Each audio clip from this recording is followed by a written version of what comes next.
And we're live. Hey. Welcome back to us.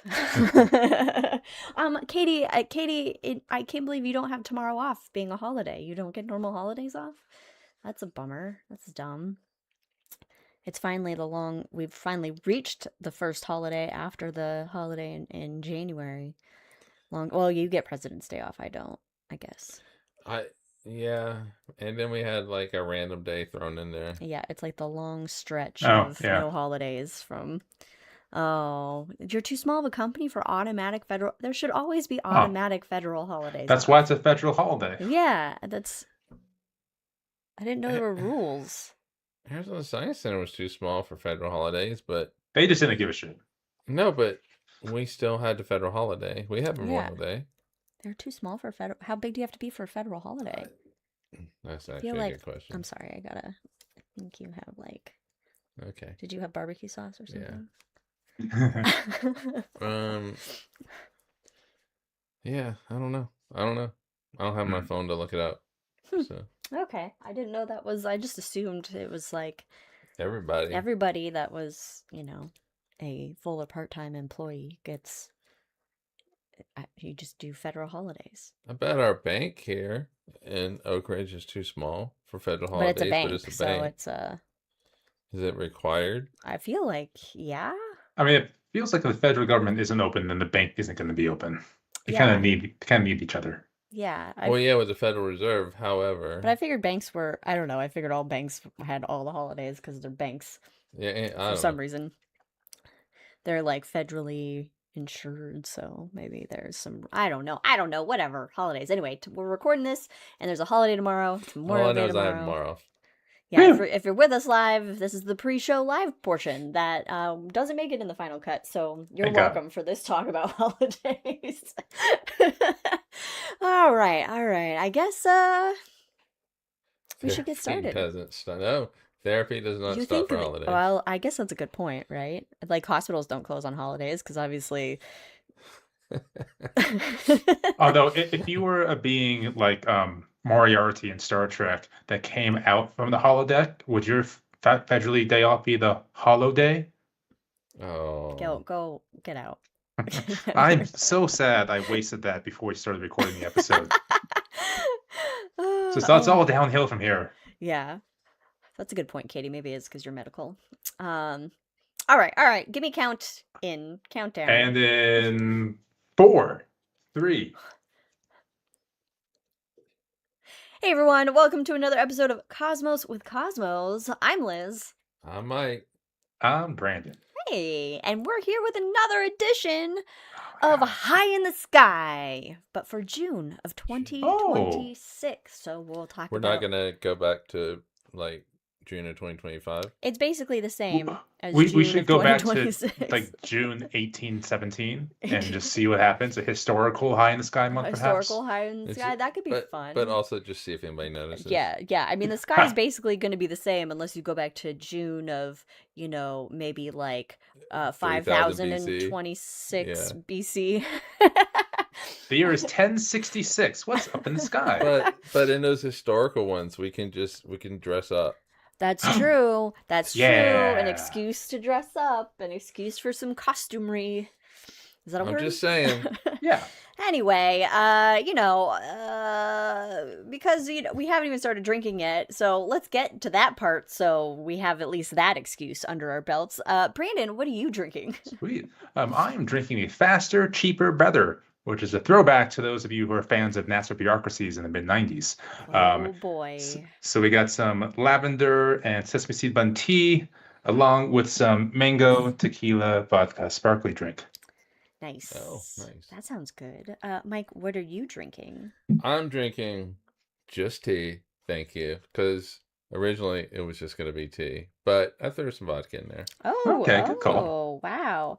I am drinking the At-Last. The At-Last, because it's been a while since I've had a Paloma, which is what this is. So it's grapefruit juice, some orange-soaked tequila, simple syrup. No. Not at all. I mean, Sprite. I had to sit there and think, does it have water in it? No, but it does have sugar. So it is grapefruit juice, orange infused tequila. Mix it up a How little. long have we have had it infusing? Oh God, it's been at least a couple months, I think. Yeah, I think it's a couple months, a month or two. Mm. Somewhere between 4 and 8 weeks at this point. But anyway, grapefruit juice, orange infused tequila, sugar, lime juice. Ah, there we go. Nice. It's been a while since I've had Oh, one. and top with Sprite. So- Sugar. At last, and that was my last minute name because I forgot to think of a name. Oh, hold on. Yes. No, I put vodka in it, so it's not healthy. I'm sorry. Bubbly Oh, water. I missed the bubbly one water. above. Elizabeth in I chat missed the one saying, above. yeah, she's drinking bubbly water. Boring. But Yeah, that healthy. is boring. I'm not a big fan of like bubbly water, but Not that's too just much. me. You know, Anyway. if you go to Europe, No, hate it. Hate it. bubbles are flat. Sin bubbles. Sin What? bubbles. Was with the question. Bubbles are flat. Water. Oh, that's the question. Oh, I thought you said bubbles are flat, and I was No, like, no, how no. are bubbles flat? Bubbles My or brain flat. is broken That's a now. physics question. Yeah. It's a topography map, actually. All right. Well, if you like us and this crazy banter and what we're drinking and or Good what for you're you. drinking and bubbly water, then bubbles are flat. Then follow us on all the things at Drinking Hey. Cosmos on Twitter and Cosmos of Cosmos everywhere else. The Spotify's, the YouTubes, and I would just Google. Google doesn't have podcasts anymore, so mainly those ones. But you can find us on Apple. But apparently the audio is not great on the Apple one for some reason. I don't know. Alas. Anyway, but you can also follow some of our friends. My wonderful, lovely sister and her wonderful artwork, Katie Wildixia on Etsy, Wildixia. Our good buddy, Mr. Ron Proctor, the MrProctorShow.com. Does some cool things, loves chicken, loves space, loves making 3D shit, so check out his stuff. And of course, the Rolling Bluffs Planetarium, run by our buddy Jack Who? over... Who? Jack? No. Rolling What'd you- Bluffs Planetarium, run by our buddy Oh, I heard Raining Bluffs. Raining Bluffs Oh. Yeah. over in Council That's Bluffs. Yeah, Well, you know, Iowa. we do bless the rains down in Rolling Bluffs. So you can check out the Rolling Bluffs Planetarium if you're ever in the Council Bluffs, Iowa. And we do have a fun little side story about this, Oh. Jack. We were watching a murder, Green true Hollow crime, murders or Green something? Hollow murder documentary thing about this guy that his daughters are like, he murdered a bunch of people. Anyway, it takes place down in Iowa, and there was a scene where they were driving through Council Bluffs, and we are like, oh my god, we're getting a tour of where Jack is. So apparently Jack lives 40 minutes from where all this shit happens. Where the apparent Yes. murders are. They haven't found the bodies, but Where was anyway. Jack on that day? Where was Jack on that day? Oh, in yeah, it the was 1980s, it was in the whatever. 80s, Or right? it was throughout. It was throughout, I guess. I mean, I think it was like a I spanning think of, it went for of a anywhere long from the time, 70s so- to We're now a murder mystery podcast, specifically in the Rolling Bluffs area. Yes. So buckle up and let's So, dig in. it was fun. Council Bluff. It was fun. Council Bluffs, I'm gonna say. Rolling Bluffs Planetarium in Council Ugh. Bluffs, Iowa. Jeez, a lot of bluffs. A lot of bluffing. Gonna call that bluff. Anyway, if you don't have time for the length of our bullshit, then check out The Shot on YouTube and Spotify. The Shot is just some, short form astronomy content that you can just quickly knock down your gullet. Yeah, you could take any episode of ours and just turn it into a shot by just removing all the banter and stuff. Yeah. It'll kick down to 10, 15 minutes. that's very true. Now, if you are watching along with the full show here, either live or on the cut version that comes out later, we do have some rules, a little drinking game, if you will, Okay. Rules. alcoholic or not, 'Cause it we're doesn't matter. all about the rules. All about those rules. If we make any Star Wars or Lord of the Ring references, take a drink. Take a drink. And likewise, I think Mike and I made the hand motions, but smash that like and subscribe button. Yes, it really helps us out. The algorithm grows the Smash it. channel, Smash it. grows the family, and Smash it. gets us money. All Yeah. around. Boil it, All mash it. around. Yeah. Stick that like. Stick it in the stew. Stick that like button in the And stew. the podcast hasn't started, so that does Okay, not count all right. as a reference. All right. Well, I mean, now. technically, she did say that rule, though. Now, are you ready to get high in the sky for June? Let's do it. For June 2026. All right. Well, our constellation highlight of this month is lupus. Lupus. Lupus, which is the medical condition that House always defaulted to first on the TV There was show. that one and another House. one. It was mainly lupus. Yeah, but there was another one. Like, I don't know, started with an S or something. I don't know. But anyway, it is not a medical condition. Lupus, that I guess you can get from, no, I'm thinking Lyme disease. Never mind. But lupus. Lupus is a wolf. Oh. Lupus the wolf, I guess. Is that why Professor Lupin's name is Lupin? Yeah, lupus, lupine, Lupin? lupin. I just think of Lupus from Fantastic Mr. Fox. That's it. Oh, sarcoidosis. That's it. That's the S word. Fantastic Mr. Fox was cute. I love that movie. It was cute. It's one of my cozy hangover movies. What movie? The Fantastic Mr. Fox. It's like that animated, kind of like a stop motion-y animated. Yeah. Yeah. No, I got it. Okay. All right. So the wolf, lupus, it's typically more in the southern hemisphere, but around June is the time that you can kind of see it more in the northern hemisphere. It's a medium-sized constellation, sometimes confused with lepus. Lepus is a bunny, so lupus eats lepus. So not the same. I'm assuming wolves eat bunnies. They'll eat anything, right? Right? They're carnivores, so a meal's a meal, right? Yeah. Yeah. Yeah. I got a little spit bubble on the microphone and it wasn't flat. Anyway. Well, so lupus has it has only 3 bright stars that are brighter than a magnitude 3. All right, so the higher the magnitude, the brighter the star is. So it's not like an incredibly star. Yeah, it's got a bunch of dim ones. It's not an incredibly bright constellation, but it is visible in like a, just like a regular normal area. You don't have to necessarily go out into the middle of nowhere and risk being murdered in order to see the constellation. But these 3 bright stars are the first one. They're all blue-white giants. And I only have 2 of them listed on here and not 3. So we're just going to talk about 2 of them, apparently. They're named from Chinese, which is interesting because most star names are Arabic in origin. When I was reading the notes earlier, I was like, well, these must be the only 2 that are Chinese because you... Oh, maybe. And then I just totally... Yeah. Well, that's also not true. I once paid $80 to name my own star. Oh, yeah, because... I didn't, and don't do that. Don't do that. Do not pay to name stars. It means nothing. Did you do it as a joke, or did you do it thinking you're getting a star? I didn't pay money for that. Oh. No. Okay, I do know somebody who I thought I thought you said or had you that did done for them. So yeah, but I didn't want to. I get the romantic idea behind it. Yeah, I'm not going to tell them. I always just how much money do you bad. want to waste on a gimmick? Basically, is really what. Okay, so these 2 stars, one is Yangmun, which means the south gate. It's Alpha Lupi. It's 460 light years away. So it's a bright one. And then the other one is Kekwan, which is Imperial Guards, Beta Lupi. It's a Cepheid variable. Second brightest. And it pulsates in brightness by 0.03 magnitude every 7.5 hours-ish. So it's not a very crazy pulsate. 0.03. 0.03. So you basically have like a photometer hooked up to your tongue. Oh shit, this thing's yeah. Oscillating. And it's 383 light years away.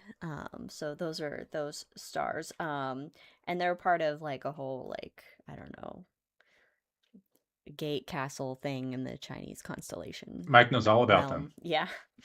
There are quite a good number of cool deep sky objects in this direction. In Lupus, there's a couple globs. For those of you, it's globular clusters. Just like me. That is a true astronomy term. Globs, yeah. There's a couple globs out there. NGC 5824. It's a small. It's visible in a small telescope. You'll see a blob of a glob. In a small telescope. Bigger telescope, you can resolve more of the stars in the center of the globular cluster. But small telescope, you can still check it out. We might be able to see it with ours. A blob of a glob. Yeah. A blob glob. I bet you could. Yeah. I like it. It's 104,000 light years away. The globular clusters primarily are hanging on the outer edges of within our galaxy's halo, basically. They're not in the disk of our galaxy like where we're hanging out and where majority of stars are. These are older populations of stars that have basically migrated out and form Like around our really halo. old stars. Really old. Like original Old, stars. OG stars. Ancient stars of the Top galaxy. 3. It's where most of the ghosts are. The ghost stars? Where just most of the ghosts are. Ghost Glob stars. ghosts. Hanging Yeah. out because they're ancient and old. Because there's no modern ghosts. Where's the fucking... Yeah, there is no modern ghost. Yeah, I know where's... this is a Is hangover Betty White topic, haunting but anybody yet? Where's the modern ghosts? Well, All right, we also have NGC 5986. It's 34,000 I light bet years they're away. in ghost class for like 100 years. Oh, you gotta go before to they- ghost you class? gotta go I think fucking I think Betty graduate. White gets the pass and she automatically graduates. Like she's teaching a class. Yeah. The best way to comedically haunt. Anyway, sorry. The best please improv continue. ghost. All right, so this other glob, NGC 5986, again, 34,000 light years away. It has a prograde retrograde Okay, orbit. I have questions. I looked it up. Did Uh-huh. you look up the distance? Because I was like... There isn't anything. You're either prograde or retrograde. So Yeah. I had to look it up. Uh-huh. And there was nothing that came up. So I was hoping you had more. No, I just have prograde retrograde orbit through the Milky Way galaxy, and it's considered irregular and highly eccentric. That's what I got for you. Maybe it goes prograde and then it goes retrograde. I don't how. That- That would be my. From our perspective, like a Venus situation or a Mars situation. Oh, okay. Okay, I got You know, you. so I from got you our on that. vantage point, we're like, oh shit, it's going backwards. Oh, now it's going forwards. Yeah. Okay, yeah.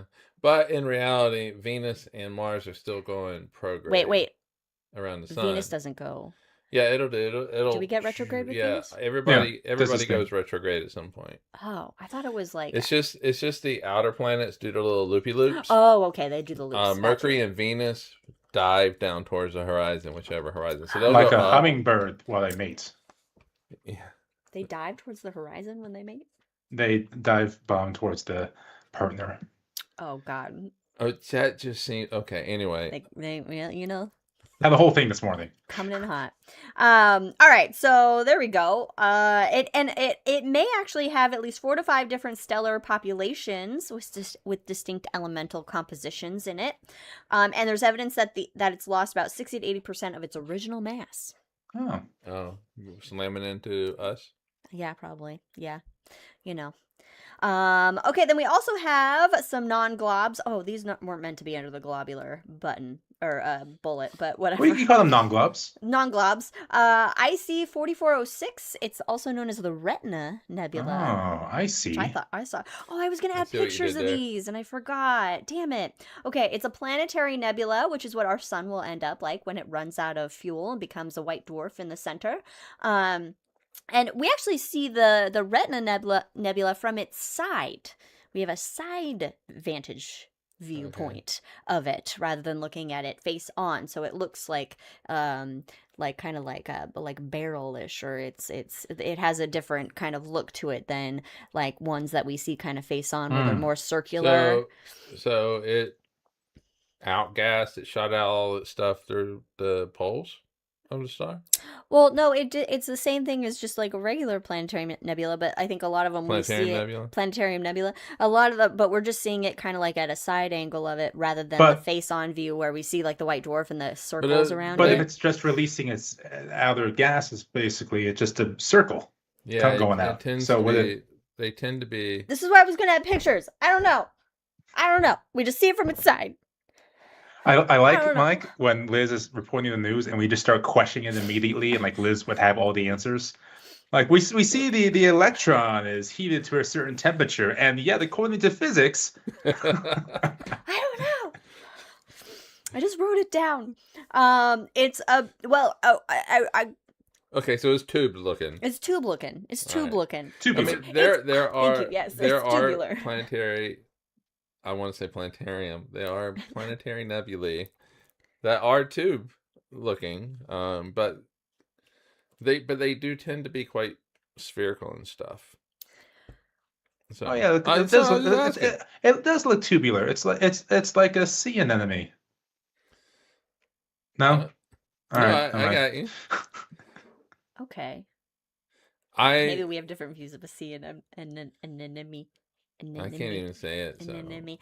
It's that's where the clownfish hang out, right? Yeah, they like to hang out with the sea anemones and Because the he was corals and stuff. It was Nemo. Nemo was Yeah. his favorite place. Yeah. Oh, you know what I'm thinking? I'm thinking of I'm thinking of like uni or whatever. It's like sea cucumber or sea urchins. I'm thinking of sea urchins. That's yeah, what that I'm counts. thinking That of. counts too. Yeah. Yeah, but those are like spiky. Anyway, okay, so it's between 1900 and 5,000 light years away. But NASA, they said 1900, so we'll go with 1900 Yeah, light I years would away. go with NASA. 1900 light years away, yes. Then we also have NGC 5882, another planetary nebula that's 7,000 light years away. I don't know. That's all I got on that one. But then, hold on to your butts. We have SN 1006. My God. Supernova 1006. It's a supernova remnant. From 1006. 1006. It's the brightest observed stellar event in history, most likely. Ooh. It exceeded 16 times the brightness of Venus, which is similar to a quarter moon. Damn. So bright as fuck. And it was noted in 1006, hence its name. Between April 15th and May 1st, Julian dates of the Julian calendar, because it's 1006. The Gregorian calendar hasn't happened yet. So 2 weeks. And China, Japan, modern day Iraq, Egypt, and Europe all have documented recordings of this event. Possibly there's mentions in some petroglyphs in North America, but those are unconfirmed. As being this same event. The supernova remnant is 7,200 light years away. There is no neutron star or black hole associated with this supernova event, which means it's most likely a type 1A, and it was caused by the merging of two white dwarfs. That went boom. There was a supernova that happened, and it took them forever to find a neutron star. Oh. This sounds familiar. This does sound familiar. Yeah. Like they only discovered it recently. Obviously, this isn't. Yes, no, I think I had an article about it in one of the High in the Skies, and I can't remember what it was that they finally spotted the neutron. The everything kind of blends together. I know. Now. Check out our episode on time, because we don't know what time is. That's got to be a drinking rule at some point.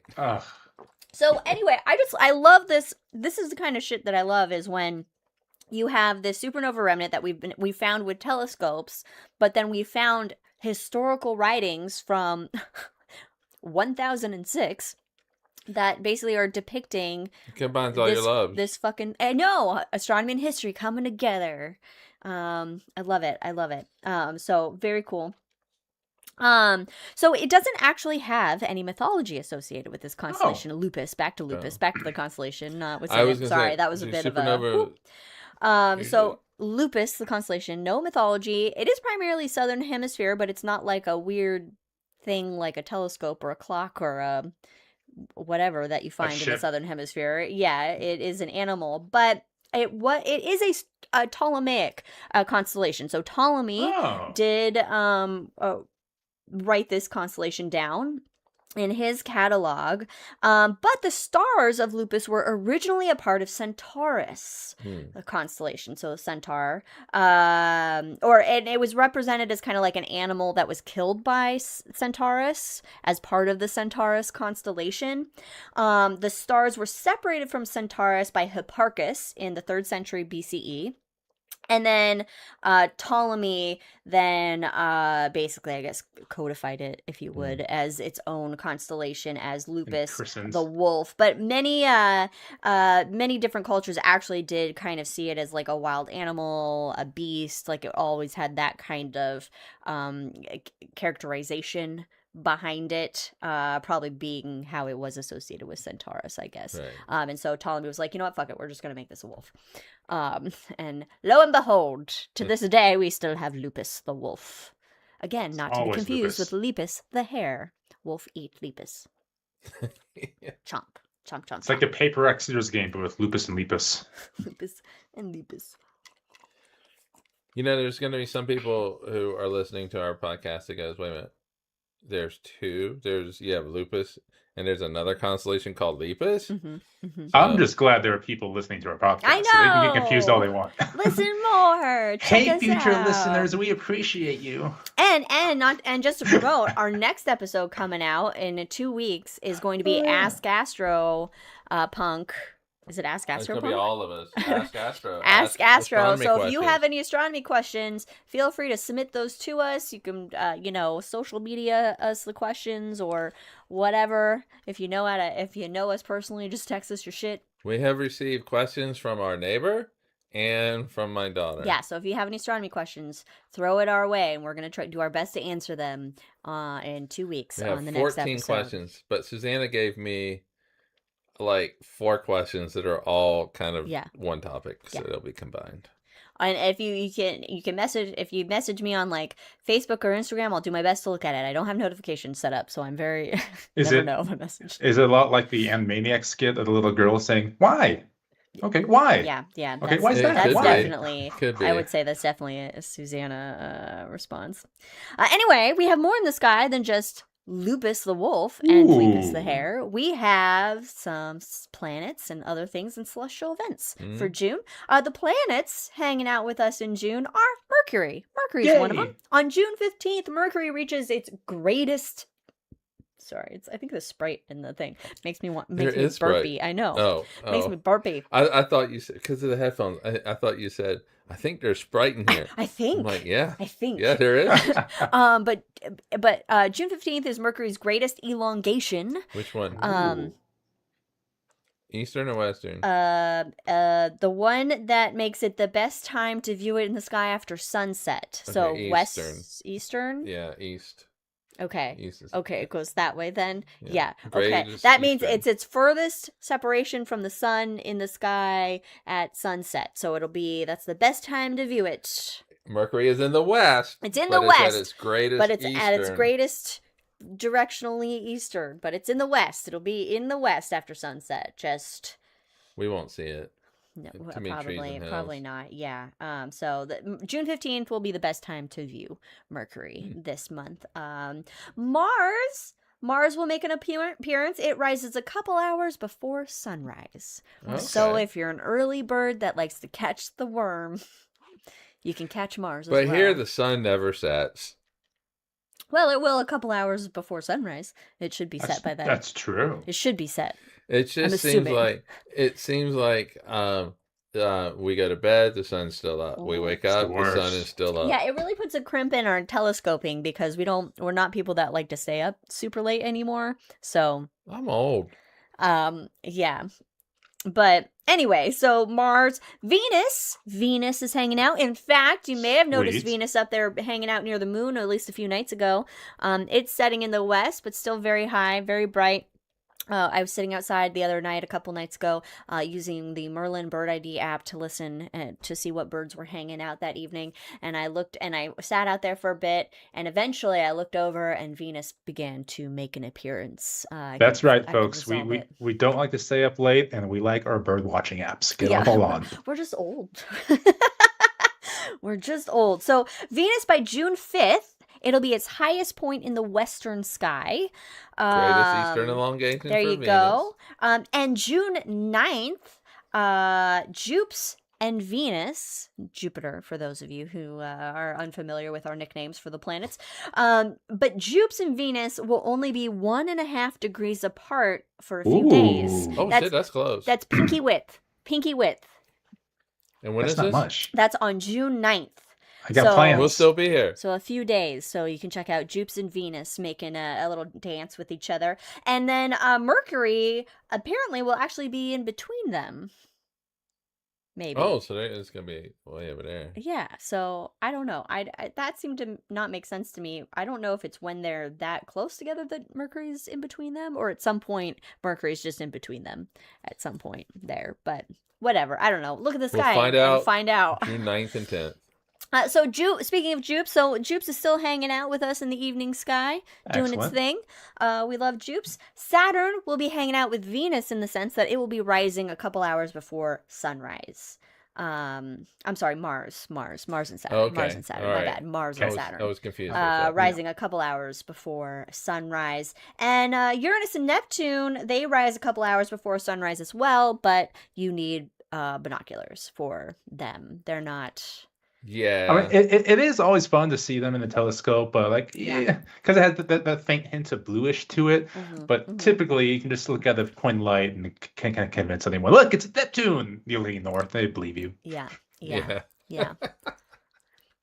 Just kidding. I'm not mean like that. I don't. We're fool all people. about the truth here in this podcast. Is it voyeurism to spy on Uranus? Anyway, so what's some celestial events going on? All right, well, The original OnlyFans. on June on June 15th, only stars, only stars, only planets. And then like when they had the planetary nebula to start revealing everything. Oh, yeah, it's taking off its clothes. Its outer layers coming off. Yeah. Its inside. Oh man, that's why it's the Check Planetarium. out the black everyone. holes. That's why it's the Planetarium after dark. And the big dickus. The big dicker is up there with the little dicker, actually. So, all sizes are represented. Sometimes you gotta pay extra for that. June 15th, we have a new moon. June 15th, new moon. It's a good time to look at the sky when there's a new moon because the moon is bright and can be obnoxious when you're trying to see shit. We should just cut that whole little segment and keep it in the show, but also just put it as like a short, as like no context short. No context. That's actually a good idea. We'll see if I remember that and how lazy I feel when I'm editing this episode. So June 15th is a new moon. June 21st is summer. Hey, we did it. Summer solstice. The summer solstice. Another summer is here on June 21st. We'll have a lot of daylight. We should do an episode of why it's considered the first day of summer. Because it's the longest day. Right, but really it's midsummer. But then it also gets hotter. Oh, it's been that's bad news for the future. Yeah, but that's just more the way that like the Earth stores heat and that kind of thing. And so but that's what makes it summer. It gets hotter. So basically, what you want is a follow up to the time episode about calendar time. Yeah, why not? Let's do it. All right, calendars. How do they work? But not in 2 weeks. We do have towards the end of June 24th through 28th is another planet parade. Another planet parade in the pre-dawn sky. We got Mercury, Venus, Mars, Jupiter, Saturn, and Uranus. And technically Earth in there too. Yeah. And Earth, watching the planet parade from Earth. More voyeurism. He doesn't want to, participate. We're off to the side. So if you want to wake up before dawn, you can see those. Well, you can see 5 of them because Uranus, unless you have binoculars or a telescope, then you can find Uranus. And June 29th is the full moon of the month, and it is the strawberry moon. Oh. Hey. That it means because it is the time of the year to gather ripening fruits. So that means that we're gonna have to check our neighborhood for our wild strawberries. Oh, yeah. In fact, That's I've seen fun. when we go on our dog walk, I've noticed that some of the strawberries are starting to come in. You know what would be a great illustration? A strawberry? A strawberry. It's not a tattoo, really. It's more not of a. really. It's more of an illustration of a strawberry. Yeah. It's from the play I'm doing. And we'll have to check questions. out. And we'll have to. I can see.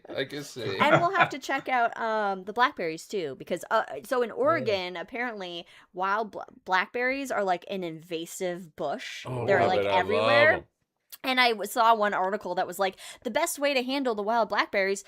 Just fucking pick the blackberries and use the blackberries and shit. Like utilize and we did go last year. We picked some blackberries and they're good blackberries. So Yeah. So when we take dogs for the walk, we're gonna start just filling bags. yeah, with we're them. bringing like a Can basket. you get like one of those baskets like Goldilocks has and skip down the path and Yeah. get the and just- blackberries and strawberries? There are. I kid you not. Just on our little tiny walk, So there's much. like 6 or 7 clumps. Big clumps of bushes. Big, yeah. huge clumps. In fact, we have one just right outside. and they freak lay out every single Well, time. that's because the little birds like live in them. she looks at it like there's gonna be a monster. Because that's she gonna knows jump little out. birds are in there, and she's a bird dog and a bird murderer. She is a bird murderer. One confirmed kill so far. One confirmed kill and one attempted kill. Yep. Which may have been The confirmed was she caught it in her mouth as that thing was flying by. Well, anyway. All right. Meteor shower watch for June. 0. None. No meteor showers happening in June. None. All the meteors have disintegrated over Earth. Long live the meteors. No meteors left. No meteors left ever. There was the other day, yesterday, I think I just saw online that there was a fireball or a bolide or whatever that was over somewhere. Oh, Australia. A bunch of people captured, and one of the videos was like a guy who was just like at a driving range and just completely oblivious, missed it. All in his camera. And Yes, I saw that one. Yeah. You saw that one? Okay. And just completely oblivious to it. But yeah, Hey, apparently you gotta concentrate on hitting that little ball. Yeah. Meanwhile, big fireball going above your. That's a real big I mean, ball. too bad he didn't hit it just right, and the bolide happened. Like, I punched a hole in the sky. That'd be amazing. Yeah, right. So or have it explode right when the ball was going from his perspective. Oh yeah, and then you see the flash, but it was pretty big. I would just put the club down and just walk away. I have defeated golf. I am done. I have won it all. Oh, this month in astronomy history, apparently there is some history. My calendar didn't tell me any astronomy history, which is what this whole section was, because I was like, oh, I'll use the calendar that my mom got us for Christmas, because it has notes, but it didn't. I even reminded her a couple days ago. And I remembered, and then I looked at the calendar, and there was nothing on it, and I was like, that can't be right. There has to be some history that happened in June, and indeed there was. The calendar's a lie. Well, on June 16th, but do you have the year? I think 1962. Okay, roughly 1962, June 16th. The first woman in space, Valentina Tereshkova. This must be American stuff then.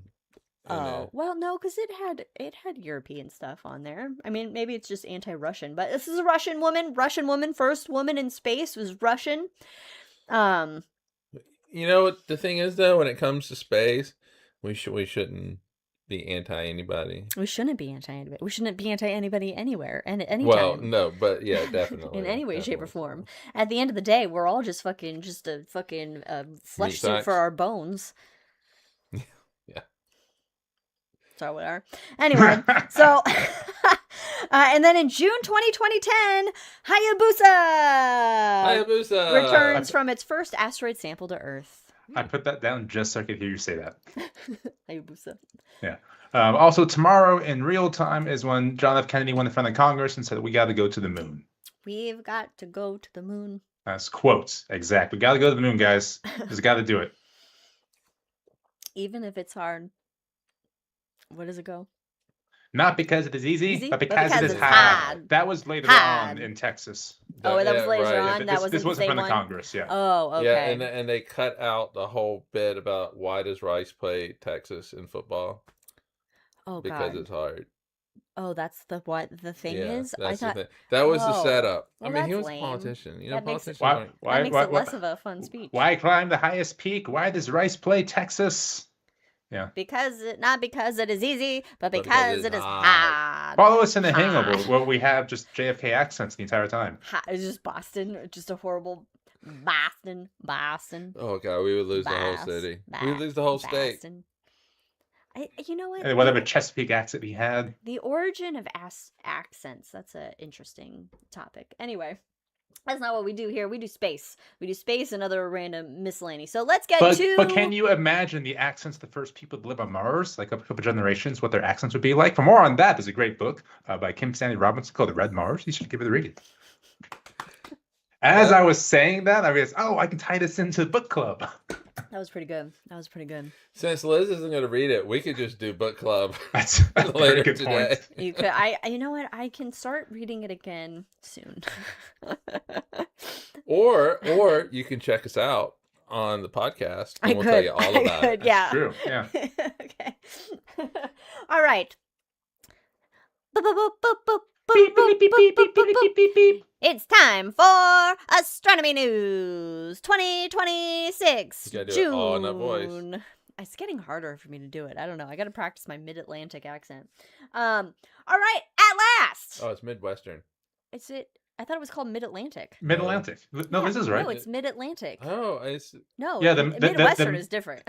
The made-up movie accent is Mid-Atlantic. Mid-Atlantic, yeah. It's just but the newscasters are always Midwestern. no, it's a Midwestern accent. I don't Because it was supposed to sound the least accenty. Yeah, so it's called Mid-Atlantic because that's not a. No, they have accents in the Mid-Atlantic.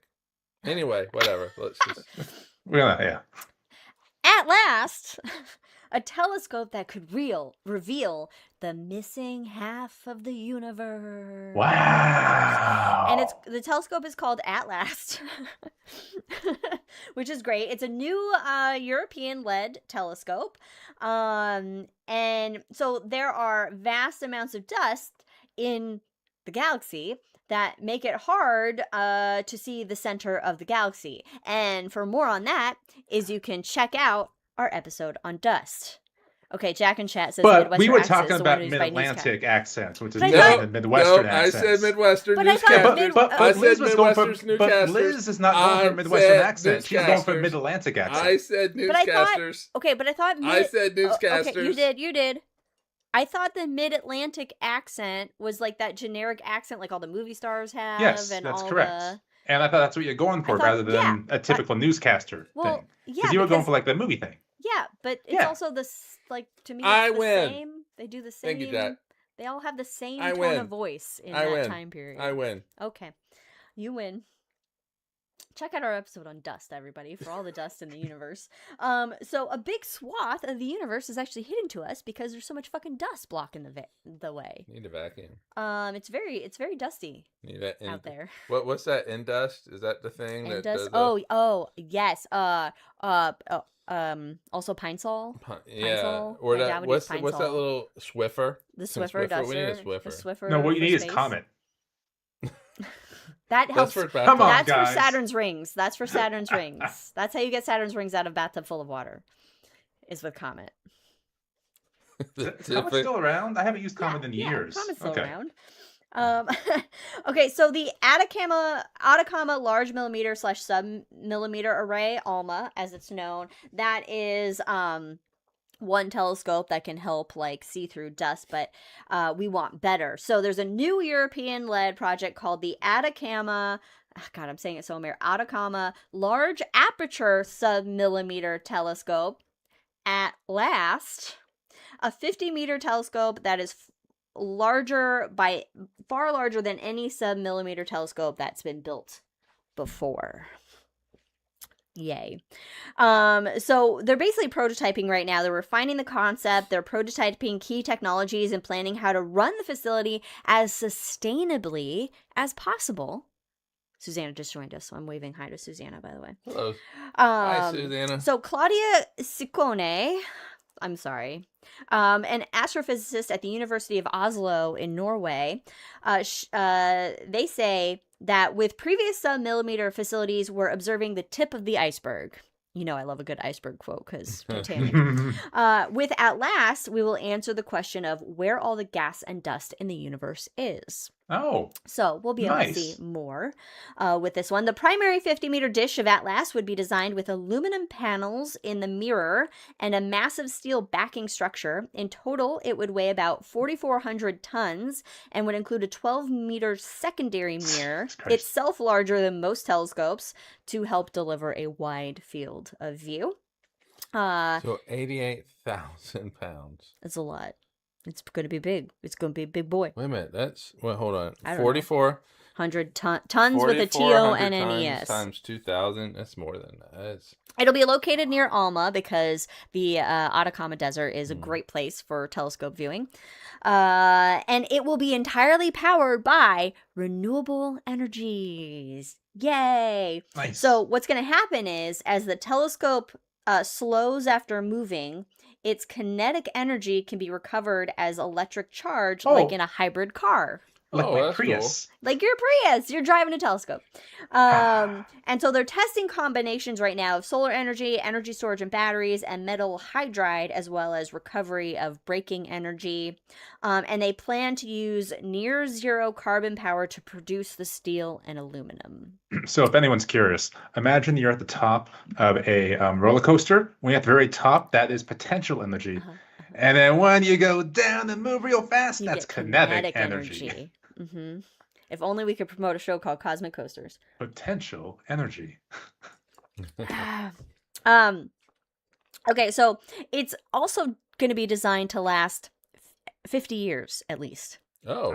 50 years. That's longer than I'm going to operate for. So, but it's not going to be ready, basically, or whatever, until the 2040s. So you know that's like your butts 10 years until then. away, basically. A little more in time. Check out our episode. I'm so Oh sorry. God, it's like 15, less than 50. Yeah.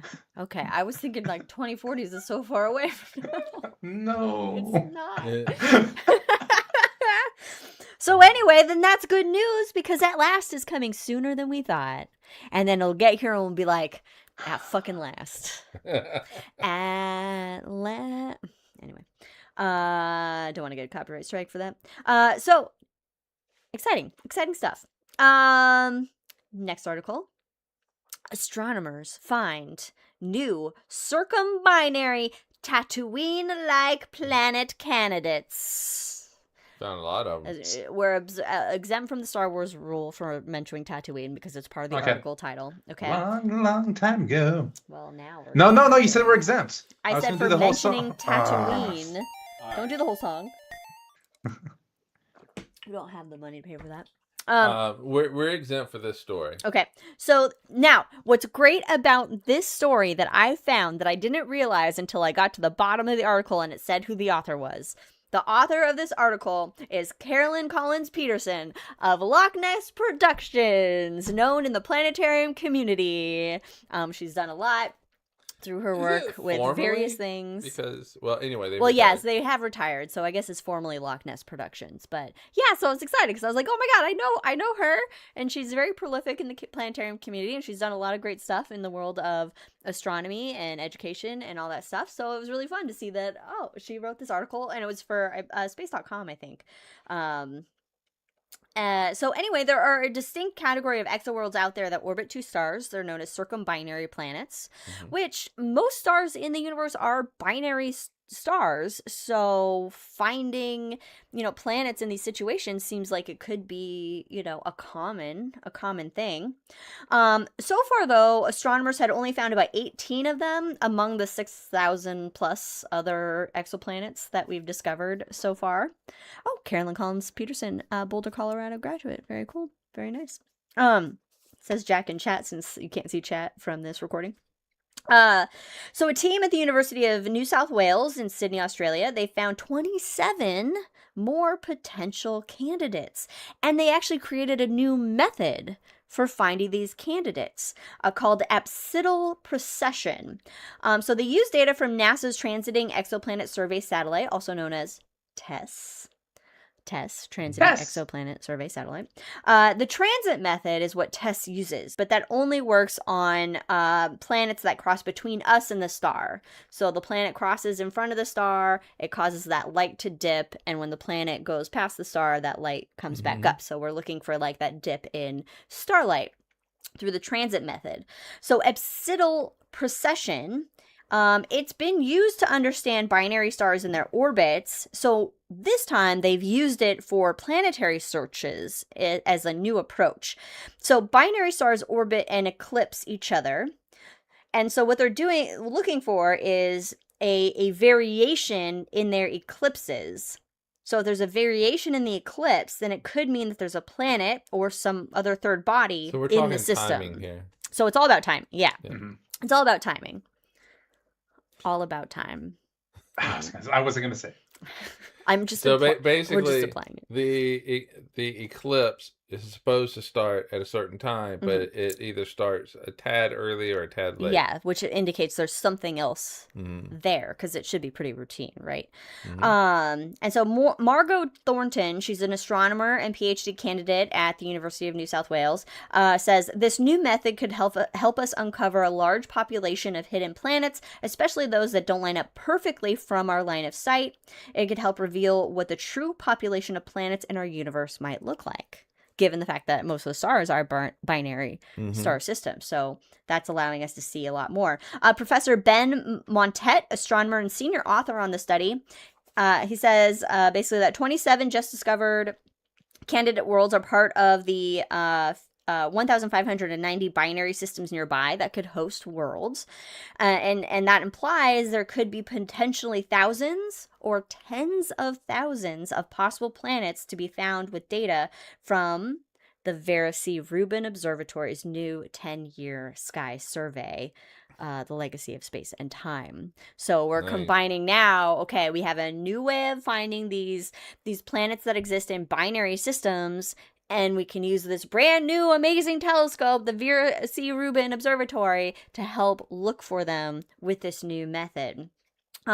He also says if circumbinary planets do turn out to be habitable, that means life could be anywhere. But it also means somebody's waking up too. The double sunrise of Tatooine, or double sunset. Yeah, it could double sunrise, double sunset, what have you, or it's like you get like a sunrise at 6 a.m. and then a sunset at 12 p.m. and then a sunrise at 2 p.m. and then a sunset at 10 p.m. Oh, it could be crazy. It could be wild. So he continues to say life could be everywhere. The sheer numbers are really exciting. So life will find a way. Yeah. So if we've learned anything from Jurassic Park, this is very similar to like how they found the very first planets with the timing of pulsars, and so the pulsars speeding up and slowing down was based on the planets pulling on it, and so I mean this it's great that somebody finally was like, hey, we can apply this elsewhere, and boom, we get 27 out of it, and now Vera Rubin's going to help verify that, because it's never just one observation. You have to have and minimum of 2. The more the merrier. Do you think people that work on the Rubin Observatory, when they confirm something, they go verified? Oh my god, if they don't, what the fuck are they doing? Oh my god. They have little t-shirts, the hyphen on it. Verified. Oh my. Oh, can we do that? Can we make just, if we've copyrighted that pun for ourselves? Let's just do that. Let's make that shirt. In fact, I have another article later on, which I guess I should have put it after this one, where we're repurposing a technology that is used for one thing to study something else. I mean, is all of these things can work together to find the answers of the universe that we're searching for. I mean, it just makes like perfect sense, and the timing that you're talking about. A very small timing difference. Good girl. Also, it can take a long time to get these multiple observations that you need to discover these planets. Like sometimes you need years, to confirm any observations. It might be, centuries actually, because if a planet is far enough to if a planet is far enough to go around both stars, it's pretty far out there. Oh. It also kind of depends on are these stars really close to each other, that type of thing. So there's different variables, but like you could be talking decades. Yeah. Variables. I'm gonna stop now. Variables. So you could be talking about decades. So you really have to be at the right spot at the right time to see it. Elizabeth in chat says that she had the retired project director from the Vera Rubin project guest into her class, and the kids loved him, and he was a cool British dude who lives in Tucson. Oh, so nice. Awesome. That's really cool. Okay, speaking of Tucson, actually, thank you for that. Speaking of Tucson, we went to Tucson many years ago for the astronomy and technology fair or something that Yeah, was there going was, on yeah. in Tucson, and we did meet a very famous astrophysicist. We went to his talk too. We went to It his was, there was Phil talk. Plate. We went to his talk, and then something happened, and we And saved his then children. there was let's do the whole thing. There was a fire alarm, right? And so Is that what it everyone has was? to evacuate.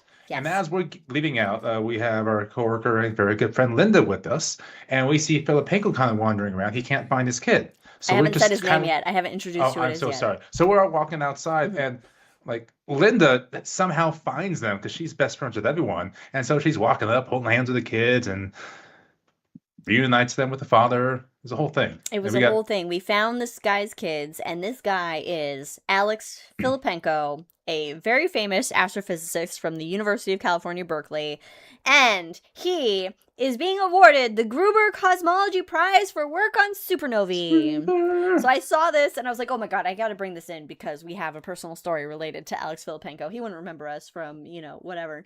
But it was just a really cool experience to actually to Watch him to actually meet remember him. us. That would be so cool. I mean, well, we you did can- find his children. we did find his children. And you've seen him if you watch any kind of space documentary or whatever. He's usually one of the people that's talking about something in it. He's talked on the new Cosmos that was done, and various things. Him, like Phil Plate, and all the standard ones that you see. He's usually And involved in that. He worked on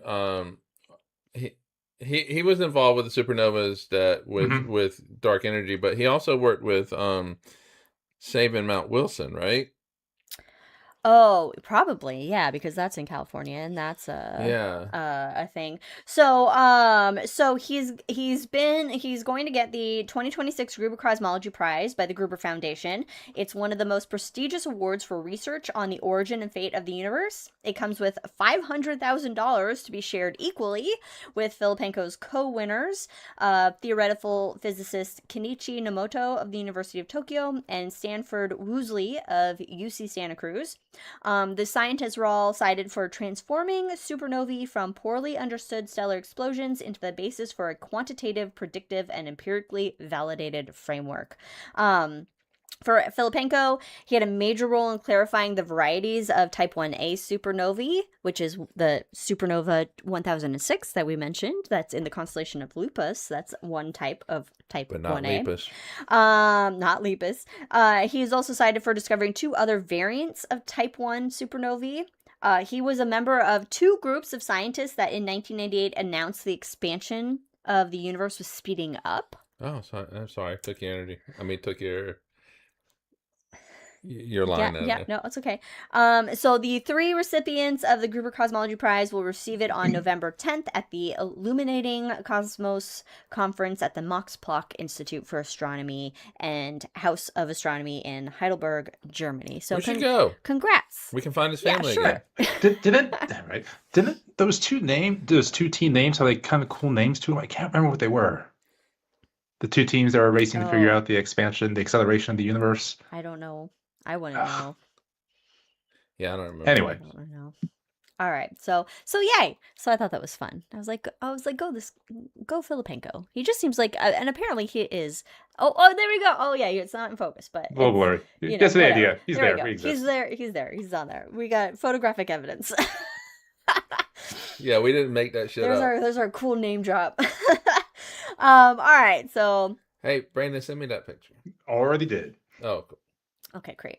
So NS, the National Science Foundation, NRAO, leads future of U.S. radio astronomy with first light from next generation very large array prototype. So another telescope in the works, in the prototype phase.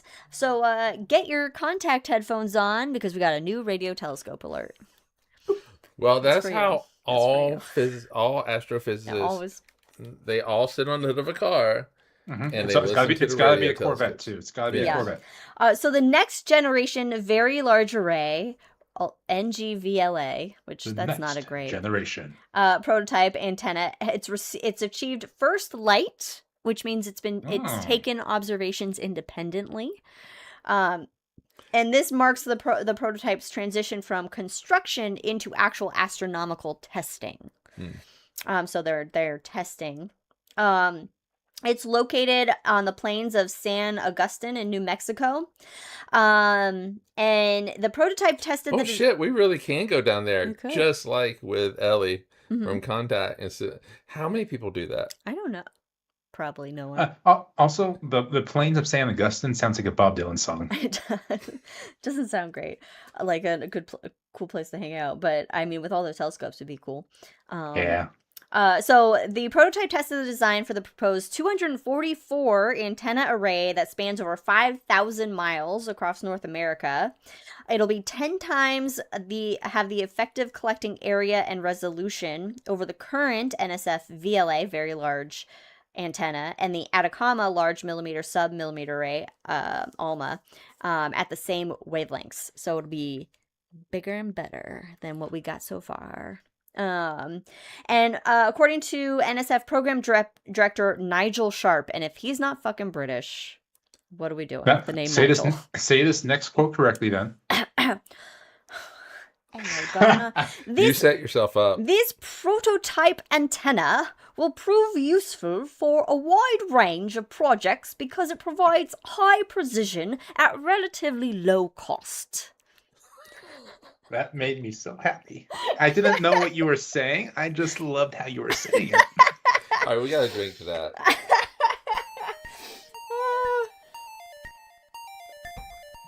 All right. It looked like you had like the biggest thing in your nose. I had to start with like an hello, governor.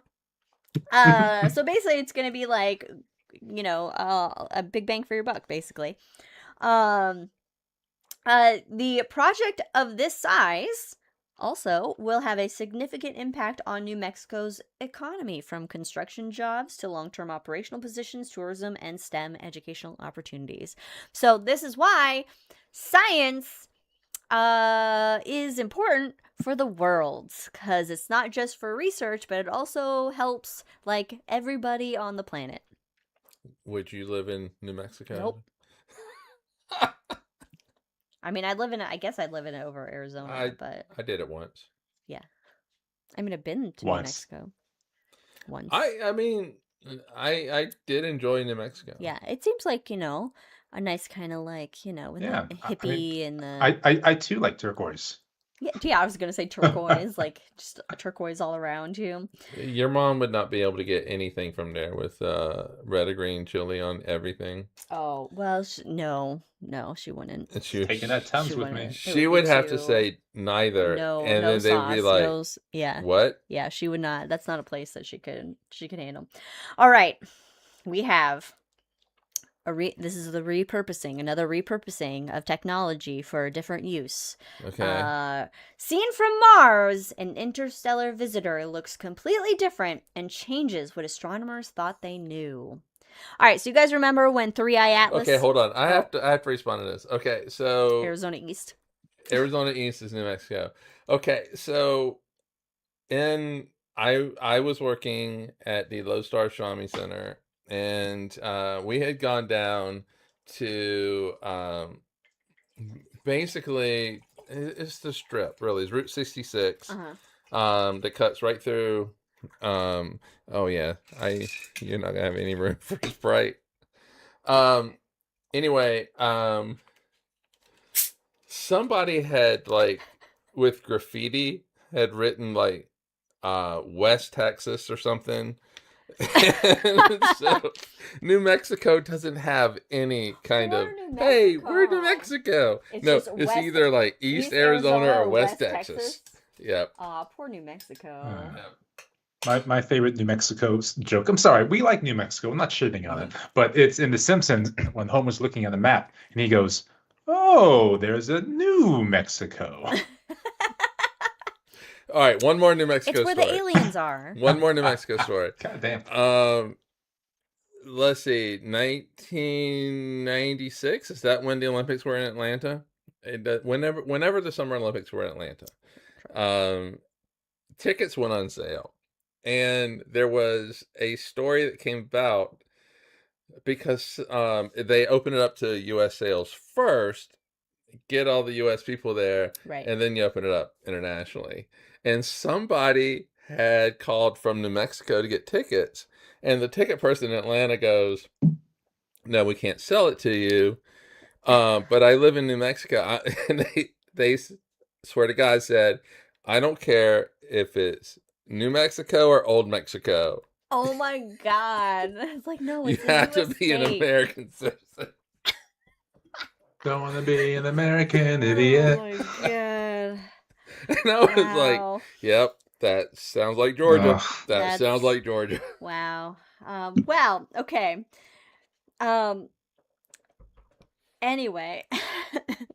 Repurposing technology. Repurposing time. So you guys remember At Mars. At Mars. So you remember the three-eye Atlas comet that was in the news Absolutely. recently? You know, it was a comet from another star I system. have a thing for it in Digistar. A brother from another mother. And I think we did a shot on it. I'm sure we There's did. been, If we yeah, didn't, we did something on it related to the shot. It's been talked about. It's been high in the sky. So the thing with this comet is it has a much higher CO2 to water ratio than any solar system comet. And so it's like, hey, this came from elsewhere. beyond. So there was a new view released from a Chinese spacecraft orbiting Mars. So nobody apparently before has thought to take any of our fucking spacecrafts that are orbiting planets and turn them to look at other things that are coming in or whatever. And the Chinese were like, hey, let's check out this comet. We got the spacecraft hanging out over here, so let's check out this comet. Look at it from a different perspective. From a different perspective. Well, to be fair, most Martian spacecraft have to spend most of the time looking for botany, so they're kind of busy. Right, that's true. That's true. We got to find him. We got to make sure he's okay. So the Mars orbiting Tianwen-1's camera, they pointed it towards the comet as it flew by. And I don't have who said this quote, but these observations constitute the first imaging of this object from a vantage point significantly out of its orbital plane, providing a unique constraint on dust dynamics. So basically, it's a completely different view than all the other views, which were Earth-based and looking at the orbital plane. This is from outside it. And they found some interesting things. Okay, I guess, like, I'm confused on the orbital because Mars is still kind of pretty much in the same. Well, apparently it was at a different vantage point. A different vantage point. Yeah, I get that. And this was actually China's first deep astronomy from orbit. From what? From orbit. This was China's first deep space astronomy from orbit. From orbit, another planet. So they So they have two sets of images that are just days apart, and here's the kind of the images, and the days are like called epochs or whatever. But it kind of, they highlight how the coma's shape changed and the geometry shifted. They looked at it for 30-second exposures, capturing 57 frames over 3 epochs, which is September 30th, October 1st, and October 3rd. They found, the key findings were that the comet's dust cloud was filled with unusually large particles. Check out our episode on dust. The coma, which is the central part, oh no, that's the kind of the outer kind of halo, right? The coma Just of the comet.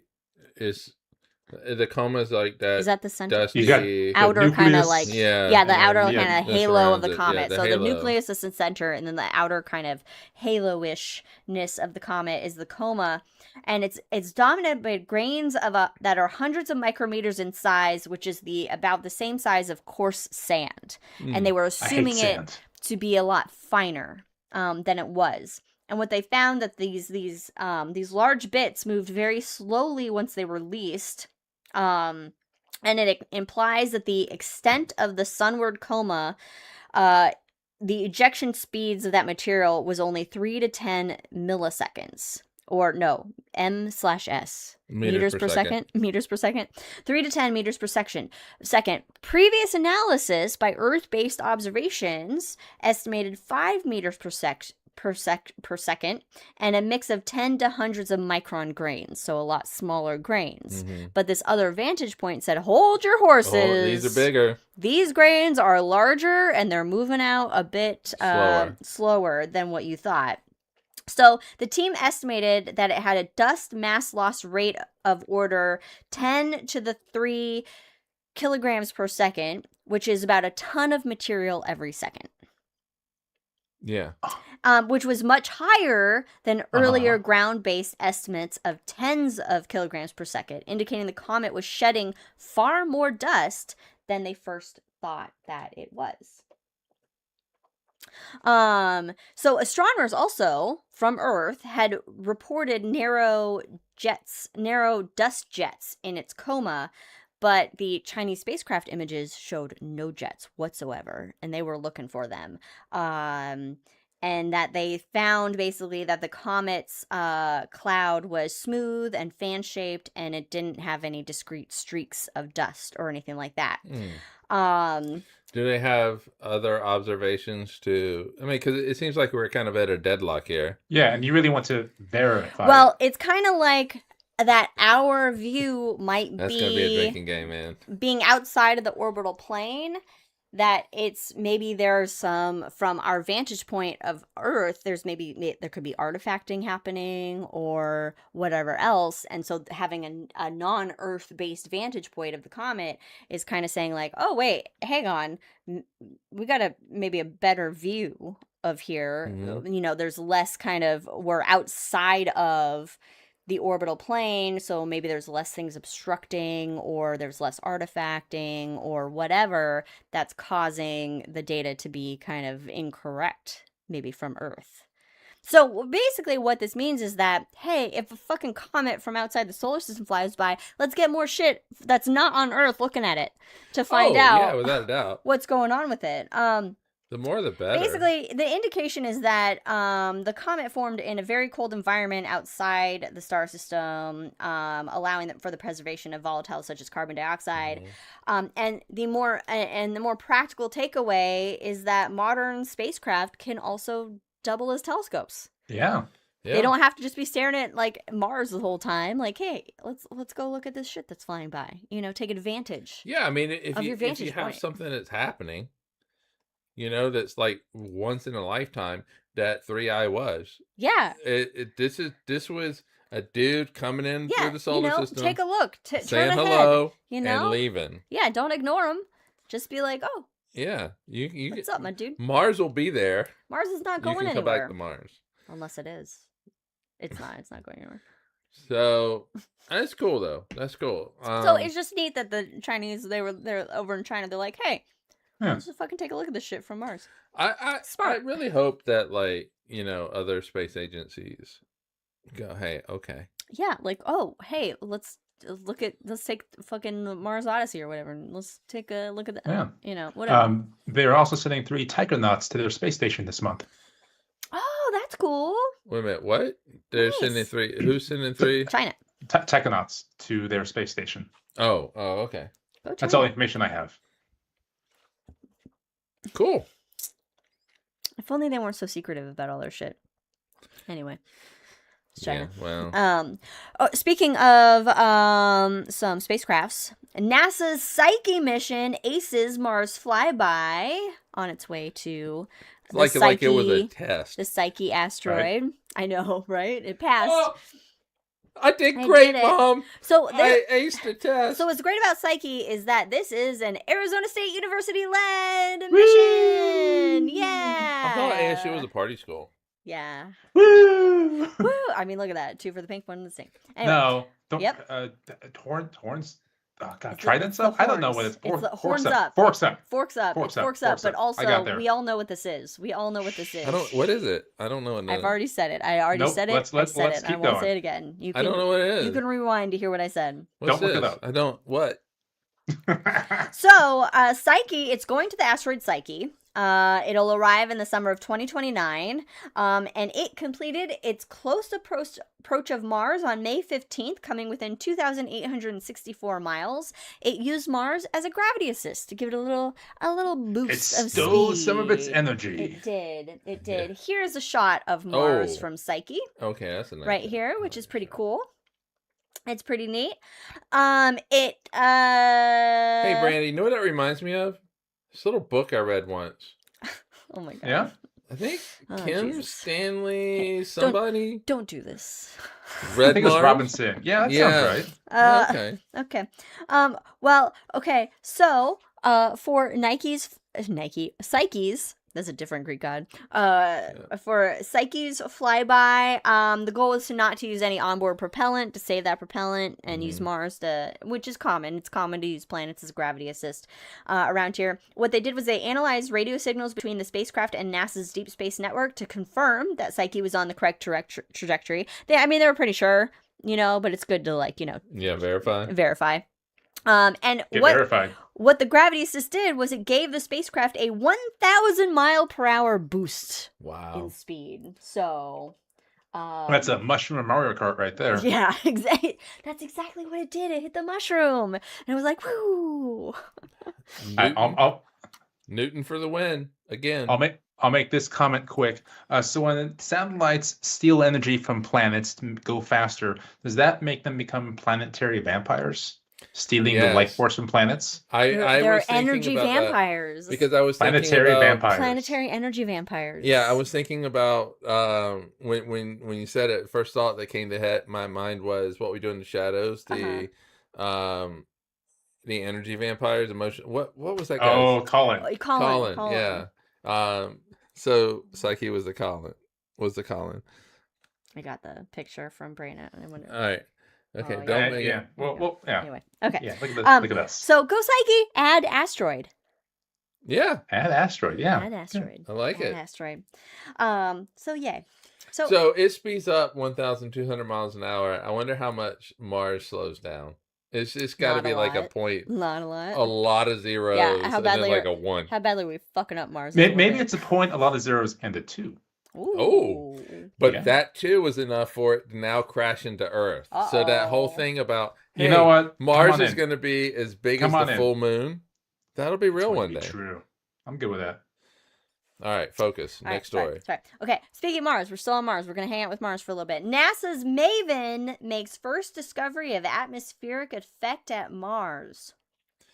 Okay, I have questions about this one, but go ahead. Let's see how this unfolds. I won't be able to answer them. December 2023 is where the data is from, but it takes a long time to analyze data and come up with and write your papers and do all your shit. So yeah, technically the authors get a year of it embargoed. Okay, well, a new study published in Nature Communications says that observations of an atmospheric effect never before seen in the red planet's atmosphere have been made. NASA's MAVEN, which stands for Mars Atmosphere and Volatile Evolution, spacecraft identified a phenomenon known to occur in Earth's magnetosphere, where charged particles are squeezed like toothpaste coming out of a tube along magnetic structures called flux tubes. Mm-hmm. All right. And they observed the same effect in Mars's atmosphere. It's called the Swan-Wolf effect, and it aids in the deflection of solar wind around Earth, which is good because that solar wind has a lot of charged particles that would kill us immediately. So we want it to be deflected around the planet. So yay. So the Swan-Wolf effect was first discovered in 1976 and has until now only been observed in planetary magnetospheres. Oh my god, Mr. Photo. And not their atmospheres. So the magnetosphere for the Earth is caused by our magnetic field. It's like a nice little barrier that helps protect all life on Earth. Mars doesn't have a magnetic field, a magnetosphere, because it doesn't have like a churning iron core or anything. So how's this happening? Well, it was observed in Mars's ionosphere, which is in the Martian atmosphere below 200 kilometers. Okay. It's like 130 miles. 130 miles. They found a significant number of electrically charged particles, and the data showed that these charged particles were being squeezed and distributed around Mars's atmosphere. And so understanding the Swan-Wolf effect at Mars will further our understanding on how space weather affects the planet and provides new insights into how this effect might occur at similar unmagnetized bodies such as Venus or Saturn's moon, Titan. So it's happening within the ionosphere of Mars rather than particles. Its magnetic field. Yeah, the ionosphere, charged particles. And anytime that you apply a force to a charged particle, it makes a magnetic field. There Magnets. You go. How do they Magnets. work? You get them what? They no longer work. So, cool things happening at Mars. Cool things. Yay. Cool. That's probably beneficial for when we eventually send humans to Mars, no? Yeah, check out Red Mars. Kim By Stanley Kim Stanley Robinson. We Now staying at Mars? I have some possibly bad news. No, Red Mars. Read the book. It's a great book. Possibly bad news. SWRI, Southwest Research Institute, reconsiders the existence of Europa's vapor plumes. Well, I'm not going to tell smart people that they're wrong, but let me tell you. I believe in something firmly, so that way you can't be incorrect. Hold on. All right, go ahead and read it. Go ahead and read it. So, by analyzing 14 years of Hubble data, the Southwest Research Institute cast doubt on previous evidence suggesting that the icy moon intermittently discharges faint water plumes from a presumed subsurface ocean. I am not liking... This is the same that said that had plumes in the first place. Okay, I am not liking the whole cast doubt, because you'll get to it in the later in your notes, but I'm not liking the cast out part. Okay. So according to SWRI's Dr. Kurt Rutherford, one of the authors of the 2014 paper initially making the assertion that Europa does have these plumes, the evidence for water vapor plumes on Europa isn't as strong as we first understood it. Yes, I can see where you're going with this now that I remember this article. Okay, so he says one of the difficulties in interpreting the data back then was determining where to place Europa within its context. The way Hubble works left some uncertainty in terms of placement relative to the center of the image. If Europa's placement was off even just a pixel or two, it could affect how the data gets interpreted, meaning that there could be like some statistical noise that they thought was evidence of a water vapor plume. Right. So the reanalysis of the data took the original 99.9% confidence in the plume's existence and reduced it to less than 90%. Wait, less than 90%? Because is that like 5%? 28%? Many things are less than 90. I am betting it came in at 89.98, and it just gets they round it up to 90. Well, I mean, to be fair, like if there's a discovery that's 89% certainty, like you can't announce that in science, right? No, you can. You can't. All right. So there is a huge difference between 90 and 99.9 in science, especially like when it comes to particle physics and stuff like that. Yeah, that's what I was thinking of. So like 99% in particle physics is a certain number of what they call sigmas, which means that this is real. This is a real thing. 90% in particle physics is like, well, might not be real. Like it could be. It could be. But the uncertainty, that 10% uncertainty is huge. So I get it, but to then say it casts doubt, I get it from a physics observational experimental point of view. This is a big difference. That 9.9% is a huge difference. But for the general public will be like, it's still 90%, man. That's what the hell are you saying? Right. So but reconsider, cast doubt. It makes you click on it, get them click views. It does. It's clickbait, yeah. But here we are. But also, I clicked it. But also, there's still a really good chance that it still has plumes. I mean, they hope there are plumes. They're hoping there are plumes. And guess what? NASA's Europa Clipper mission will investigate it when it arrives in the Jupiter system in 2030. Yay! So, hey, we're gonna find out. Hey, it's almost 2030. It's almost 2030. It's almost 2040 as well. Oh my god! Wasn't it just the other day that like Y2K was a thing? Yes. I miss Y2K. Hey, have you guys ever had where you're driving and your windows fog up and then you gotta use the thing to defog them? It's the worst. All the time, Liz. Well, guess what? We just did that with an exoplanet. We just defogged an exoplanet. Astronomers defog exoplanet atmospheres with new cloud detecting method. Hey! So, John Hopkins researchers, they looked at WASP 94AB. That's the planet around star WASP 94A. It's a hot juice.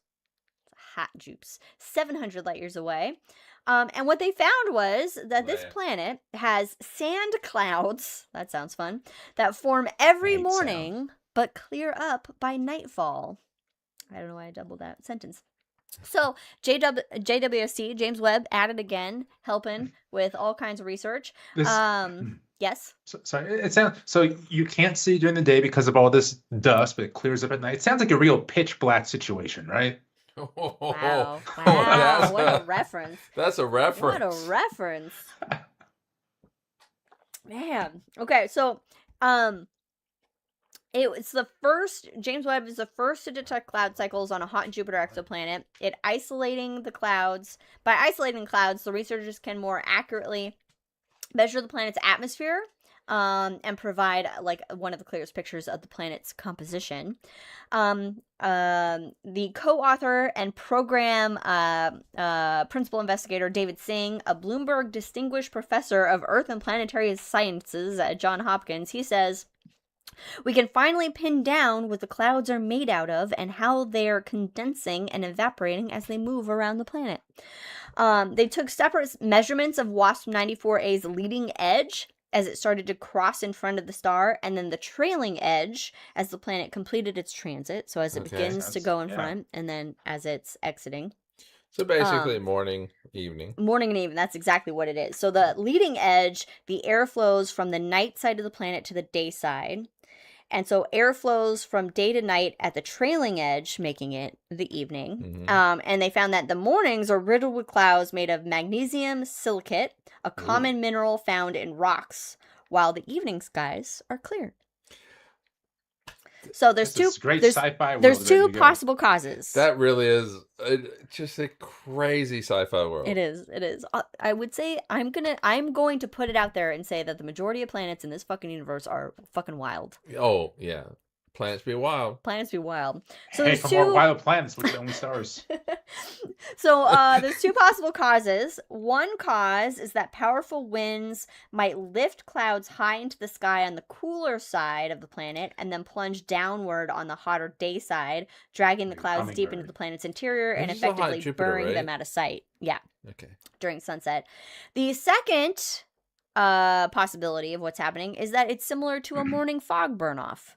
That the clouds would form in the darkness on the planet's night side, and then as they drift into the scorching heat that's over 1,000 degrees on the day side, the chemicals that make up the clouds boil away, and the clouds simply vaporize. That's but these are basically rock clouds, though, right? Yeah. Well, I mean, sand's got to melt, right? It's 1,000 degrees. 1,000 degrees. It's a hot daytime. So it's toasty. When it like condenses, does it become like little beads of glass? Does it rain rock? Rain glass in this case, right? Wait a minute, what rock did you say it was? Granite? Magnesium silicate. Oh, but then you... A common mineral found in rocks. Oh. Okay, so it's not what it's saying. Well, basically, by using this planet, they looked at 8 other hot gas giants and discovered the same distinctive cloud cycle on 2 other ones, WASP 39b and WASP 17b. Okay, so this could be a similar... This could be a kind of a common thing that's happening on these hot Jupes out there. All right, yeah. So like once it's like twice it's like okay, we got a little bit of a trend going. Yeah. I think I say this often, but I love the fact that within definitely our go. That was a what does Brandon say often? Go. Oh shit is what he says often. I mean, I say all shit too. I think that we should have like a special drinking room is whenever Frodo totally screws up Brandon's podcast performance here. Puppy. Oh, Mr. Frodo, you okay, He attacked another puppy. Oh, Scarlet. He's a sensitive boy. Anyway, I love that within our lifetimes, we go from there's like one maybe exoplanet we know about to we're checking out the weather in multiple planetary systems now. Right. This is Wait a minute. What do you mean?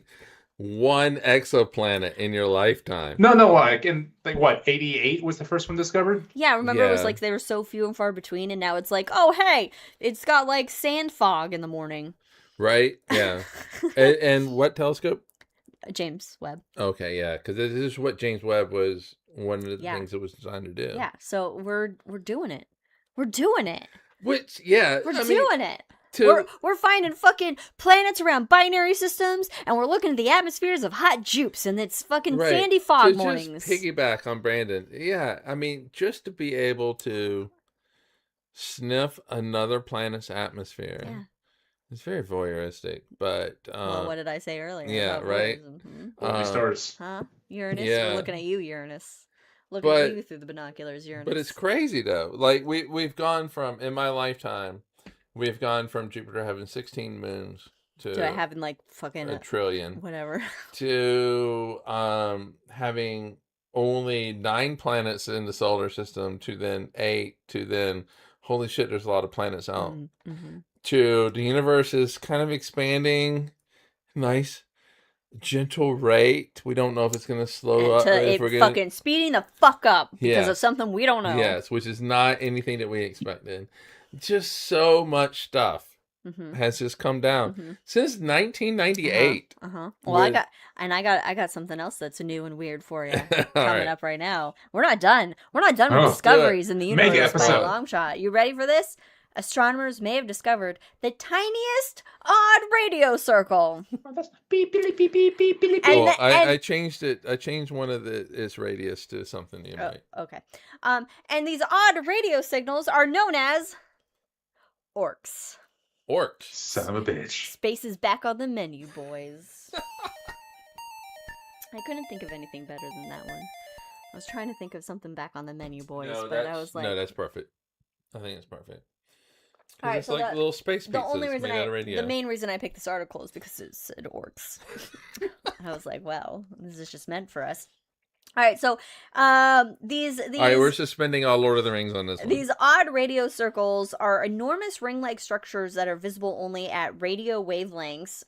This newly discovered source is from J1248 plus 4826. It's 11.2 billion light years away. So there's that. Here's a picture. And it has a little dark spot. It has graphics that shows the ring or whatever. No little dark spot. Yeah. So the ring is only about 30,000 parsecs or 100,000 light years across, making it the most compact orc candidate identified so far. You know what else is about 100,000 light years across? Milky Way. Oh yeah. Oh, so it's small but big. And so these typically have a massive early type galaxy with hundreds of billions of solar masses at their center that exists somewhere when the universe was roughly 8 to 11 billion years old, and they span hundreds of kiloparsecs across. How? Typically 8 to 11? 8 to 11 billion years old. This one's within so relatively 11. Recently. Yeah, this is 11.2 billion years old, basically, being 11.2 billion light years away. They have no idea where these orcs come from, but we know where they come from. Yes. Saruman. Yes. Well, actually, no. But he... Sorry, I was muted. So orcs come from Morgoth originally. It's the Uruk-hai you're thinking of that come from Saruman. Yes. Orcs are corrupted. Yes, I'm really, sorry. if you look at the etymology for Uruk-hai, Uruk is actually still orc, right? So there's still just different types of orc we're talking about here. Yes. I absolutely love how we just went on a little... My apologies. I should have known. Yes, the orcs are the tiny ones, and the Uruk-hai are the big ones. Only in the movies. Again, they get a little more muddled in the books. So for this orc, its structure shares many of the same radio properties as the other orcs, we found. But unlike other orcs that have their host galaxy at their center, this structure's host galaxy was found at the edge of it, not at the center. So they conclude that the galaxy group's dynamical activities, such as galaxy interactions, motions of galaxies within the group, or turbulence, among other things, likely played an important role in forming this specific radio ring for this orc. And what it means is that smaller orcs could be more common than previously thought, but are harder to detect. Yeah, I mean, when you're it's more visually like to show the big orcs as opposed to the little orcs, but the little orcs probably make up but the big orcs do kind of like choke out the Uruk-hai. They're always like that one dude. Oh, by the way, there's been 9,733 supernovae have been discovered so far this year. But I love the fact that this year is only 3,444. God, I've been awake. I shouldn't say I've been awake because I've been asleep for some of it. But there's been 3,444 hours for this year. I have No never wonder thought I'm of it that exhausted. way. I've never thought of it in those terms. Thank you, Eric and chat, for bringing this facts. Yeah, to but our how many attention. Skittles have I made? A lot of Skittles, but but not enough for a well, lot of things in it's the what, universe. 200 million a day, 400 million a day, A something lot. like that.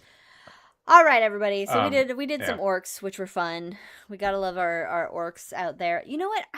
The universe is filled with so much shit that we don't understand, but then we're discovering. But then it's just wild and crazy, and it's just amazing. Everything that's out there is just fucking amazing.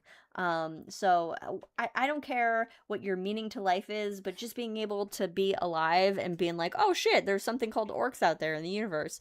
Like, that's pretty cool. That's all the meaning I need. I don't need anything else other than that I just get to fucking know that shit and see Venus at night. I don't know. Anyway, our last article that we have, I found yesterday, basically, and I'm gonna let Brandon handle the bulk of this. Right. Well, because I felt like I was like, I'm gonna add this in, but then I felt like Brandon might have he might be better to talk about this than me. I do think this needs to go to the main episode. Because it's we're gonna end on a bummer, maybe. Well, this is okay. Let's do well, it. Let's dive in. You go for it. You go. All right. So the title here is that NASA will compete JPL's management contract. So that basically means that Caltech right now manages JPL. They have this weird independent dependency on NASA, so they kind of do their own thing, but not manage the same bureaucracy as NASA and its general programs. So for the first time, it's being put up. So anyone else, any private agency, nonprofit, they can bid to manage JPL instead of Caltech, and then take over management of the laboratory. That's and when I read the article that I read, it was that Caltech has basically managed JPL since 1930. 36, yeah. So that's wild. Yeah. I have in the notes a whole history. We can talk about that in the Hangover, because history of JPL is a lot of fun. Okay. But yeah, so basically this week, Jared Isaacman, the administrator of NASA, whom we can talk about in the Hangover, announced it would open up the contract to competitive bidding. So currently, JPL exists as a, quote, federally funded research and development center, which basically is a way for government to pour money into an R&D facility and have it spill out whatever it can, because R&D is not great for the private sector, because private sector doesn't like to put money into things and have it possibly go to dead ends. That's what government's for. That's what the, quote, endless frontier is for. Pour money into research and see what happens.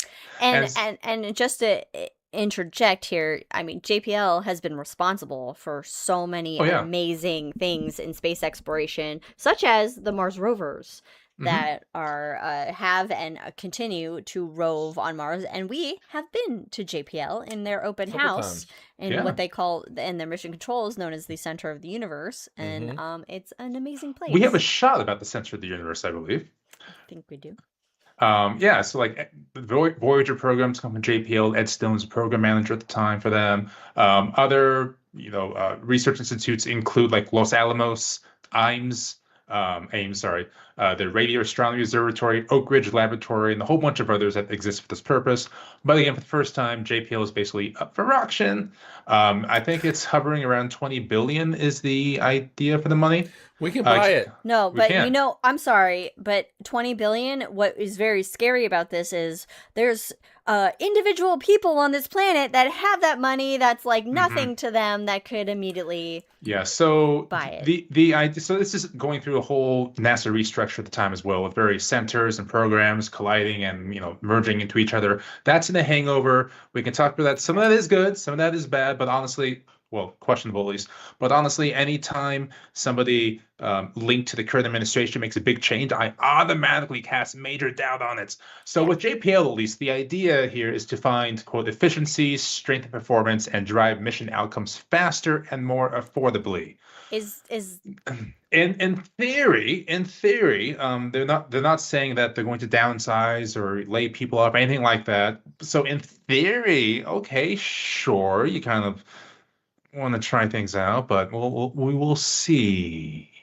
How many students at Caltech that are like, what the fuck right now, because they're at Caltech to be at JPL? And like they have a unique relationship. Like they have meetings on both campuses all the time. They're very linked with each other, obviously, because they've been, Since with 1930, for basically 190 years now. They've been together. And it's JPL has done amazing things because they have that relationship with NASA. So well, and it's also not it's bureaucratic in the sense that there's a federally funded, but it's also, I mean, it's for R&D and it's for research and development. And yeah, the very first U.S. successful satellite was Explorer 1 from JPL and Werner von Braun. The Army couldn't do it. They failed many times. It wasn't until von Braun and JPL got together they made it successful. So 90 years of success, and they're fucking with it. So we'll see what happens. Yeah, I have to... Don't mess with shit that works. I have to think that nothing's going to happen. Nothing's going to change. I hope not. Well, yeah, but the scary part is that $20 billion is like nothing, or 20 million, I'm sorry, is nothing. With a B. $20 billion. Okay, $20 billion is a single individual who has its own space company that's worth more than that could just fucking take that over. Right, but this is a federal thing, right? And so... Yeah, well, okay, but you can't just sell off federal stuff. And you know what? We're going to find out. Right, but we're going to find out. But if you do, it's not like somebody can buy it in a week from now. Midterms are coming up. The contract ends with JPL in 2028, so they're accepting bids, so they can start evaluating it now. So they got 2 years for this to play out. And I will say, in Asshole's first administration, he had Jim Bridenstine as NASA administrator, and I really did not like Bridenstine because he was in Congress and saying, climate change is not real, all this kind of stuff. Like, who the fuck are they putting in charge of NASA? And then he goes, actually, it is real. I was just fucking around because that's what my constituents want. And he turned out to be a really good administrator. Isaac Min and I have the exact same doubts because he's a billionaire. He bought his own space trip to space, but he's saying okay things. But he's still very close to Trump at the same time. I'm sorry, but the fact that anybody is being like, oh, I just said this because it's what my constituents want, like, that's bullshit to even play that game like that, Like, that's not okay. Just to cater to the fucking... I have mixed feelings. I think that you have to represent the people that you represent. However, you also... These fuckers need to have some convictions and need to have beliefs that they stand on and run on that, and don't say, I don't believe in climate change when I really do, just so that you can get the votes. Yeah, because a belief in climate change is not a fucking, there's the data, and you're either listening to the data or you're listening to the people that don't know how to understand data. I get, got to represent your but climate change is not a partisan political issue. It is a fact it's gonna fuck you over no matter what. Already has been. Yeah. Taxes. And El Nino is gonna be a super El Nino this year, so LA is just going to get ravaged. They're just gonna be real hot. Well, they're gonna get ravaged with wildfires. Well, that too. Because all the storms are going to go down and just nail them. And so you're going to get all that growth. And then you're going to get the heat of the summer and the Santa Ana winds. And that's going to fuck with them. But for us here in Oregon, we're going to dry out this winter. So next summer is going to be just a terrible... So Brandon's going to get all our smoke next year. And I'm just so glad we can end this episode on a happy note like that. Okay, Yay! Hey Brandon, let's go back in time because I think you have the notes. Let's do a check-in with Major Photon. Oh shit! Oh my God, Major Photon! Yeah. Where is he? So How is Major Photon. He left 2000. Wait, should you give a little back? It's been a while. That's right. Thank you. Give a little context. Yes. So many a year ago now, which March is 13th, strange. 2020. Oh my God. Really? Yep. March 22nd, 2020. March 22nd, 2020. Yes. We had the idea during the episode. I don't even know what the episode was about, but we said, hey, let's launch a photon, a small beam of light from the sun, and track it in real time as it passes Mercury, Venus, Earth, Mars. Which is really interesting in one episode. Yeah. And then it 'Cause gets we'd to stop nothing. 8 minutes in. It just passed the Earth, and like 30 minutes in, it just passed Jupiter, or whatever it was. So we launched Major Photon that day and watched Travel with Planets, and it was a lot of fun. But then we kind of kept tabs on it. So once in a while, we'll check and see how far away is it. Is it past Pluto, for example? Is it past the Oort cloud? What are we talking about here? So it has launched now, as of the 24th of this month, 2,284.981 days. And that means it has traveled 6.2559 light years. Yeah. We are at light years. Yeah, Katie had good timing coming back just now. Yeah. Wow, that's past Alpha Centauri. Yep. Yeah. Oh, not only it's like half the distance between Earth and Alpha Centauri past Alpha Centauri. Wow, Major Photon's really going for it. So I'm thinking, is Sirius 8 light Sirius years is 8 or light years is it away. 8 parsecs? It's 8 light years. 8 light years? Yeah, Sirius is Okay. 8 light years away. Bernard Star is 6 light years away. Wow. Yes. So we're at Bernard Star. Wow. And that means in 2 years, if Sirius is really 8 light years and not 8 parsecs, then we will be at Sirius.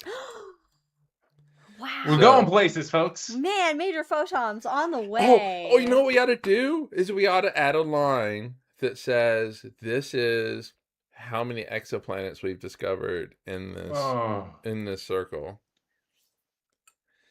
That's cool. Yeah. All right. It's at least your visual reaction and audio reaction was like a sad. Am I not? What? Do you not like that idea? But then he said that's cool. I do. So yeah, that's cool. Because like Alpha Centauri's got 1, 2 exoplanets. Oh, sure. Yeah, it's got something. It's got at least. Yeah, it's got. So. I mean, that could be a cool little addition to That's it. That's fun. Oh, good. But Brandon, good going, Major Photon. How many Skittles? All right. 1 second. Hundreds, thousands, millions, billions, trillions. Is there not quadrillions? It's something billions. All right. I'm going to do this the right way. 4 quintillion, 932 quadrillion, 146 trillion, 522 billion, 12 million, 300,000 Skittles have been made? Between us. No. Oh, between us. Oh, that's right. This is distance. If you would lay one Skittles? Skittle down between Earth and Major Photon, like Major Photon's pooping Skittles? Quintillion Skittles away. Wow. Yeah. That's so many Skittles. And then there's just one little Pac-Man that's following along, getting all those Skittles. Oh, good going, Major Photon. So there, we ended on a happy Yeah, note. we did it. Happy Thank notes. you. Yay. Well, thank you everyone for joining us on this episode of Cosmos with Cosmos. Hi, Send in Sky. your questions. It's been a ride. For June 2026. Yes, if you have some astronomy questions you would like us to answer in an episode, send them to us. In 2 weeks, we will be back with Ask Astro with your astronomy questions that we will try to answer. And Leia has her head. How many Skittles would it take to ignite nuclear fusion? Oh, okay. Now I gotta figure that out. That could be, and you will enjoy it. I probably would. Yeah, because there's math involved. Of course, follow us on all the things at Drinking Cosmos on Twitter and Cosmos of Cosmos everywhere else. Of course, Spotify and YouTube, as I would say, the primary platforms to consume our content. We have the short form astronomy bits in the shot every other Wednesday that come out. And of course, we have The Hangover with Cosmos with Cosmos, our post-show ramblings of drunkenness that you can only find on YouTube or if you're joining us live on our live episode days. So thank you all for joining us. We will see you again next time. Bye. Ad Asteroid, everyone. Resist. If you're with us now, of course, we will be right back with The Hangover.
I'm looking I up. don't know what you're looking up, but we're on the I know Hangover what I'm now. looking So up. what are you looking up? Atmosphere. Ah, yes. Hello and welcome to the Hangover with Cosmos Whoop, with whoop. Cosmos. Climbing some stairs today. That's all Here I to know. entertain Katie while she's on the stair climber. Go Katie with those stairs. I gotta say, I am Gonna master those surprisingly stairs. I'm a stair not master. sore today. I expected to be very sore Oh, today. we both expected to be sore. We did so much around the house yesterday. So much around the house yesterday, Uh, and there was power washing involved and planting of some new plants. There were other things and, involved, and we just thought I we were thought so I'd be sore. dead. We were I'm so not. sore. I did pull a weird muscle in my butt. But that was from me trying to turn over in bed and not disturb the cats. And I did some weird movement that pulled a muscle, but it seems to be actually okay now. So Meanwhile, I just kicked dogs off. yeah, yeah. Meanwhile, I do gymnastics to maneuver my legs around the cats, not to disturb them. I do try to let the dogs have their space. Yeah. But if I feel like I'm gonna fall off Yeah, at some then you point, gotta. I need Yeah. to just Yeah, because maybe you should get a Leia- pregnancy pillow like I use. then the dogs would have nowhere to be on the bed, which might be fine. Let me tell you, by the way, a pregnancy pillow should not be called a pregnancy pillow. All right, it is good whether you're pregnant or not, because what it does is, especially for someone who wants cushion between their knees, that way you can switch to both sides and not have to move a pillow with you because Well, you've that got is a nice. pillow right on the other side. I do that. I do change the pillow with me as I go. See, you need a pregnancy pillow. I'll look into that. Yeah. I use my heart pillow, so this Yeah. actually would be really good because I could just. But then the pregnancy pillow also does provide. Maybe I keep chew it on low that, enough buddy. though to have a secondary cuddle pillow, fine. just because so the cats have more room. But All anyway, right, maybe Anyway. send me what you got. okay. And then the dogs will be like, Katie- why? Katie's- Wait. is the Send you best, what but- you get. Don't you live together? Can't you just look at it? Yeah, but I don't know. I don't bought it know a while where ago she on got Amazon. it. It was on Amazon a while ago. All right, I got something. Okay, I what do we got for the something hangover? Let's do it. All right, so we had mentioned in the main show, Loch Ness Productions. Yes. So what I did is I went on the website to go down memory lane and look at some of their shows. Ah. So yes, I will tell you some of the titles, description, who it was narrated by as well, which is very important for us. But what I'd like to do first is take a drink, and I'm going to read you the description of this show, Larry Cat in Space. Oh, Larry Cat in Space. I don't know Larry Cat in Space because we never ran it, so I wouldn't know it. And I'm just going to read this whole thing. Okay, So it was either going to be Larry Cat in Space or Treehouse Adventures. I think that's fun. I think we went with. I think we did okay. We did okay. We did okay. So Larry Cat in Space, originally produced in 1990, made for full dome in 2005. And here is the full description, and it's like 3 paragraphs. So here we go. Okay. Oh wow. Okay. Larry Cat in Space is a playful, imaginative cartoon presentation about an inquisitive cat who takes a trip to the moon. Through Larry's eyes, we observe his human family, a group of enthusiastic skywatchers. Larry notes how human time differs from cat time. Diana takes a job on the moon and sadly leaves Larry behind. Yep. Larry figures out a way to hide in the clothes trunk. Yep. The trunk and Larry are loaded onto the space plane, which takes in the space station Freedom. From there, he is transferred to the lunar shuttle. During weightlessness, the trunk opens. Larry floats out into the cabin and looks out the window. When Diana discovers Larry, she leaps to greet her, but sails over her head since he only weighs 2 pounds in lunar gravity. He meets the rest of Imbrium Village's inhabitants, including the evil Commander Stone, who orders Diana to return Larry to Earth. The moon-based crew petitions to keep Larry, and the commander relents. He even makes Larry a cat spacesuit. When Larry ventures outside, he spots the Earth looking a lot like the moon did from the porch at home. Larry Cat in Space is primarily targeted at grades K through 3, although everyone loves an entertaining, fun story. Parents and children alike will enjoy the show and learn something about the moon, too. Oh my god, that sounds amazing. But also the panic that I felt inside me thinking about Indiana or Winter, hitching a ride, and then I was like, oh my god. And if you just Google Larry Cat in Space, you can see the flat screen trailer. and I'm very excited to watch this Oh later. my god! What kind of cat is Larry? Is it like a It's like typical orange It's- tabby? It's a one brain cell orange cat. Okay, yeah, your typical orange tabby. Yeah. Jack says Larry cat is awesome. He had it in slide and full dome, and a plush cat that looked like Oh my Larry God. that he would hide him in the seats. That's delightful. That's amazing. Oh my god, what a fun little show. Listen, that would be Indiana. I love the Planetarium community so much. it's Of so course, great. Jack has a story about Larry Cat in space. It's a great community, the planetariums. Yeah, I mean, yeah, the community is it's a interesting community in that these are some of the most talented people you'll ever meet and passionate about space. And not only passionate about space just in general, but talking about it. So it's Larry Cat in space is adorable. Oh my god. So we went with Treehouse. That was fun. We needed a school show. Yeah, well, that was our production. We got to learn about Tanabata. Oh god, Tanabata. Yes. Which Mike sent me the audio for that recently, and I listened to it, and it's just excellent. It just gives you those. Oh my gosh. All right, so what other shows they got? All right, up next, I'm not going to read the full description here, but we got Mars Quest. Come along, a captivating scientific and historical exploration of the planet Mars, narrated by Captain Jean-Luc Picard. Oh yeah! Damn, they got fucking Patrick Stewart to narrate a show for them. They got Patty Stewart. Wow. And then so that's Mars Quest. Up next, we have Light Years from Andromeda, our popular program at cosmic distances, light speed, history, and evolution. Oh, they do not use the Oxford comma, which is fine. This one is narrated by TV's Worf. Michael Dorn. Michael Dorn.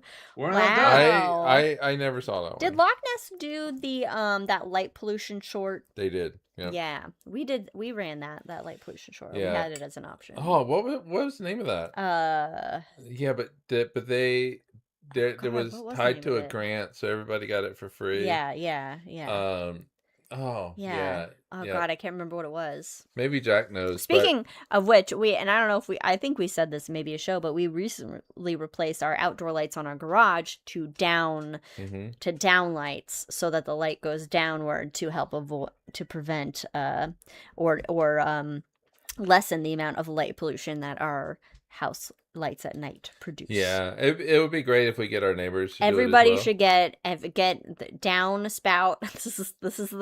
This is what it is.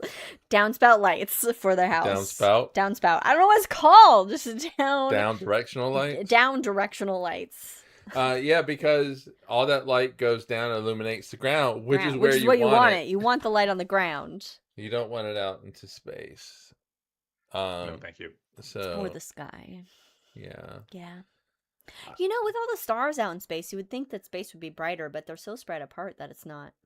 Well, and dust. Okay, and it's the dust. Check out our episode on dust. What is that? Is it Olber's paradox? Yeah, I think that sounds. Yeah, right. It's Olber's paradox, where it is. If there's trillions of stars, why is it in the sky? It's as bright as the daytime. Mm-hmm. Oh, okay. Yeah. Oh, why can't we not see star up to star to star next to each other? Why doesn't it go on forever with just stars? Right. Yeah, dust. But also, I think when Olbert did this, that the map of the universe was quite spherical on Earth, because parallax is what you use to measure distance of things. They didn't have parallax yet. Well, parallax is only good to a certain distance. Yeah. To a certain degree. Oh, I like the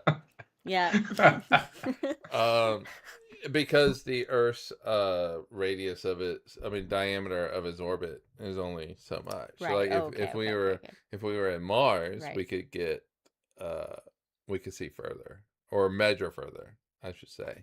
And so everything was quite spherical at that point on Earth, and spherical is just the natural way of things. Yeah, so you're thinking you're the center of the universe, right? And so as we learned the distance to more stars and the 3D map, and we got bigger. It's like, oh wait a minute, we're not the center of the universe, but enjoyably, if you look at William Herschel's map, the first map with a telescope looking at these space objects, it does appear as if the Earth is center-ish in the galaxy, at least.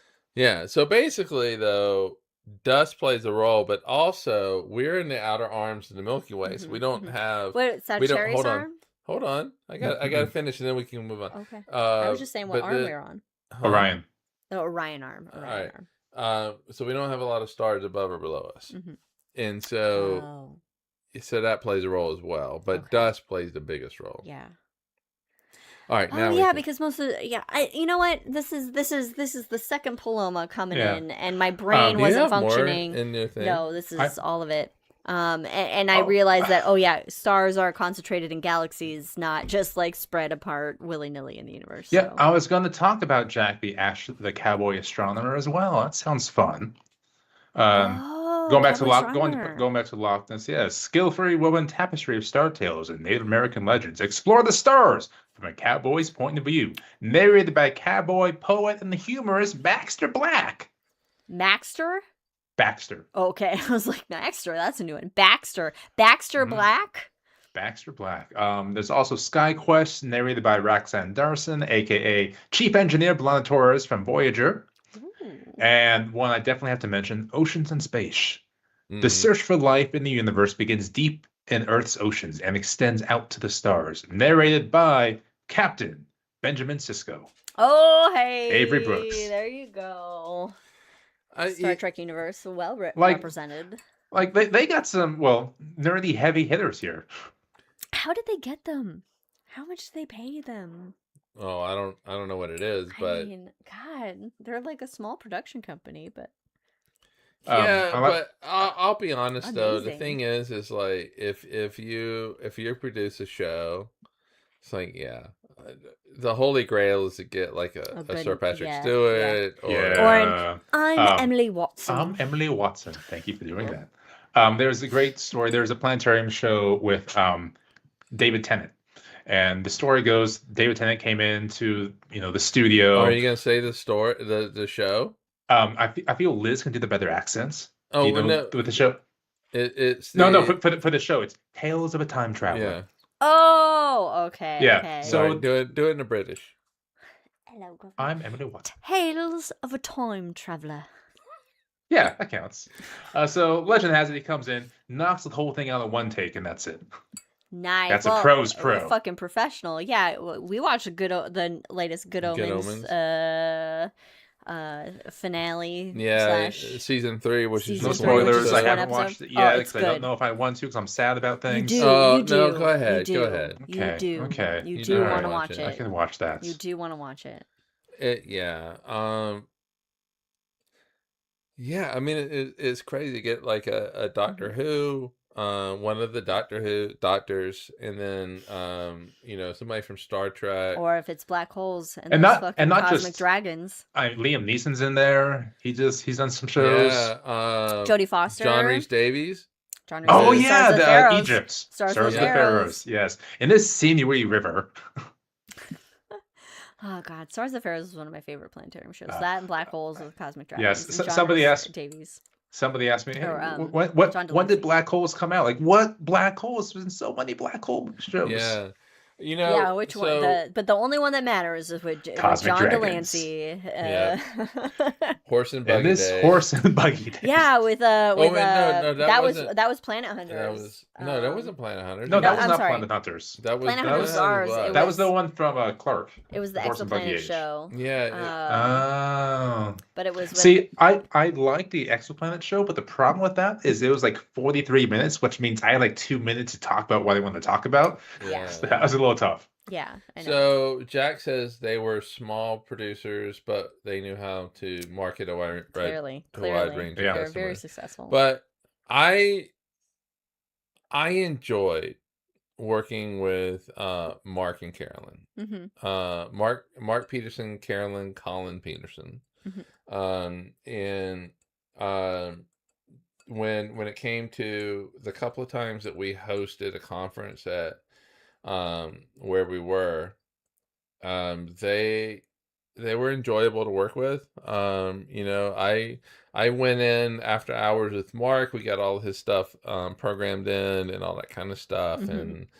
They're both very nice, very Yeah, wonderful people. and Makes me happy. they went from, you know, slides to full dome video and all that kind of stuff. And Mark would do his own music. His music was he made a bunch of CDs called Geodesium. Yeah. And you know, it was a year ago or something that they retired, and it was like, oh, I mean, it's like good for them. It also hits you. Yeah, it's Yeah. like, oh no. It's like, wait a minute, how old am I?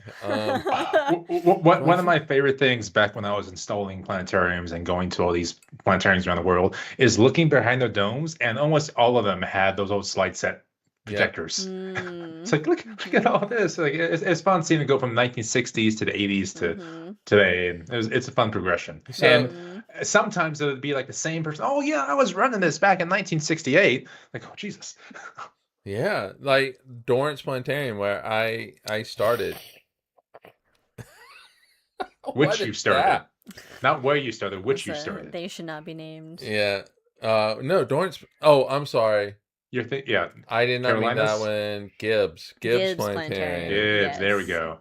Yeah, so that's what I had in my head. Gibbs Okay. Planetarium. I was like, you don't mention the other one. Gibbs started in the 50s. Wow. Yeah, so it was That'd be a Spitz original, maybe. they got some of that original money. No, wait a minute. I'm sorry, in the 60s. They got some of that still. That's 60 fucking years ago, right? Oh god. They got some of that original NASA money.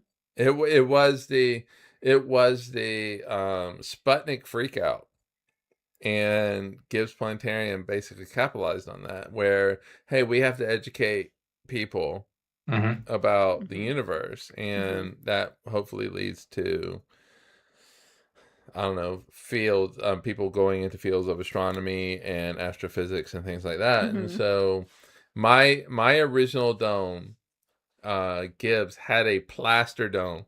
Oh god. That when it would rain, would have wet spots on it. Yeah. And so it was like massive rainstorms, not just like if it sprinkles, but like hurricane comes through. But yeah, and what a transformation the planetarium field. Oh my god, yes. I remember this is 1993 or so. Very good year. Almost as old as I am. Literally. Oh, so much older than I am, but I mean younger than I am. I was like, what? I'm so much older. God damn it. So there was a great video on Laserdisc. Yes. All right, all you young people can just look that shit up. I referenced Laserdisc yesterday. Wow. So just think of it as a big CD, but it has CDs. All your music used to come on these little discs. Good old CDs. And a laser. Anybody who doesn't know what a CD is, then they can go fuck themselves at that point. So, there was this great video on this. It was sorry for the place I work, but it's true. Skyscan Laserdisc, and had this video of Saturn come up, and I just said to my boss at the time, "Hey, it'd be great if it could fill the dome," because it would just stop right there, and it was just like, okay, what's more impressive is it fills the dome, you know. He's like, that'll never happen. Yeah, well, hold my beer. 6 years later, full dome. It happens. Of course it'll happen. Yeah. All right, let's see. Grout Planetarium. First Planetarium. Grout Planetarium? Is that its name? And they had a 5-disc CD. Oh, do you remember? Maybe you don't, Brandon, but back in the day, you're like, okay, you had a single CD player. Yeah. But then it rotates through. But then it had hey, you can get multiple CDs. The CD player I had in my bedroom at home as a teenager, it was like it had and it felt like futuristic when you switch CDs and you hear it do its thing and move around. In fact, the one at our planetarium that shall not be named, that you've already named, I got a disc, a Deftones CD stuck in that, and it's been stuck in that, and I don't know. I'm sure it's Oh, been replaced and thrown it's out. gone been now. pulled Yeah, out, it's It's gone gone now. now, but it was stuck in that long after I left. I couldn't get it out. It was Deftones, White Pony is White what the Pony. CD was. You know, White Pony. but I think. then it's like, you know, as much as Metallica tried to fight against it, we moved to MP3s and the ability to rip it, and everything is digital now. And That's it's also like, Spotify. and it's like if you get a CD, actual like, I'm sorry, Mr. said our dad had one. Yeah, and he still has it. It's in the exercise room. It's the same fucking. oh, he's got like the multiple CD. Yeah, it's the same one Excellent. that's in the exercise room. And it's just like, it's like you get a CD or like a DVD. Well, DVD is a little different, but a CD is like, how the hell am I going to play this? I can't put it in my computer. Not anymore. Not anymore. Well, which is funny because I'm in peak millennial stage of raging against streaming because I want to own my physical media at this point. Because in 10 years, when you can no longer do Spotify, Apple conglomerate because they own everything, I want to put my CD in. So I am ordering a record like every other week and CDs all the time, so I can just have them and play them when I want. I also like having the moments. I still have all my CDs. I have my binder. Do you have your Now 5? I have Katie had all the Nows. Katie had all the... Katie, Now 5, right? Now 5 was the best now. Katie had all of those compilations, but I still have my CD case with all my fucking CDs and my burnt CDs and all the fucking shit that I have. And every now and then I'll go through it and be like, oh, fuck, I forgot about that shit. Do you have the burn CDs where you named it something when you're angsty when you're like 17? Or I just like named it or whatever. Yeah, I have like the Sharpie writing on it. Oh, yeah. So I worked at Lodestar Astronomy Center. In New Mexico. In New Mexico, in Albuquerque. Check out the main episode where we talk about New Mexico. We had a main episode? Yeah. So, any... Oh, God, barcodes. Yes, I'm familiar.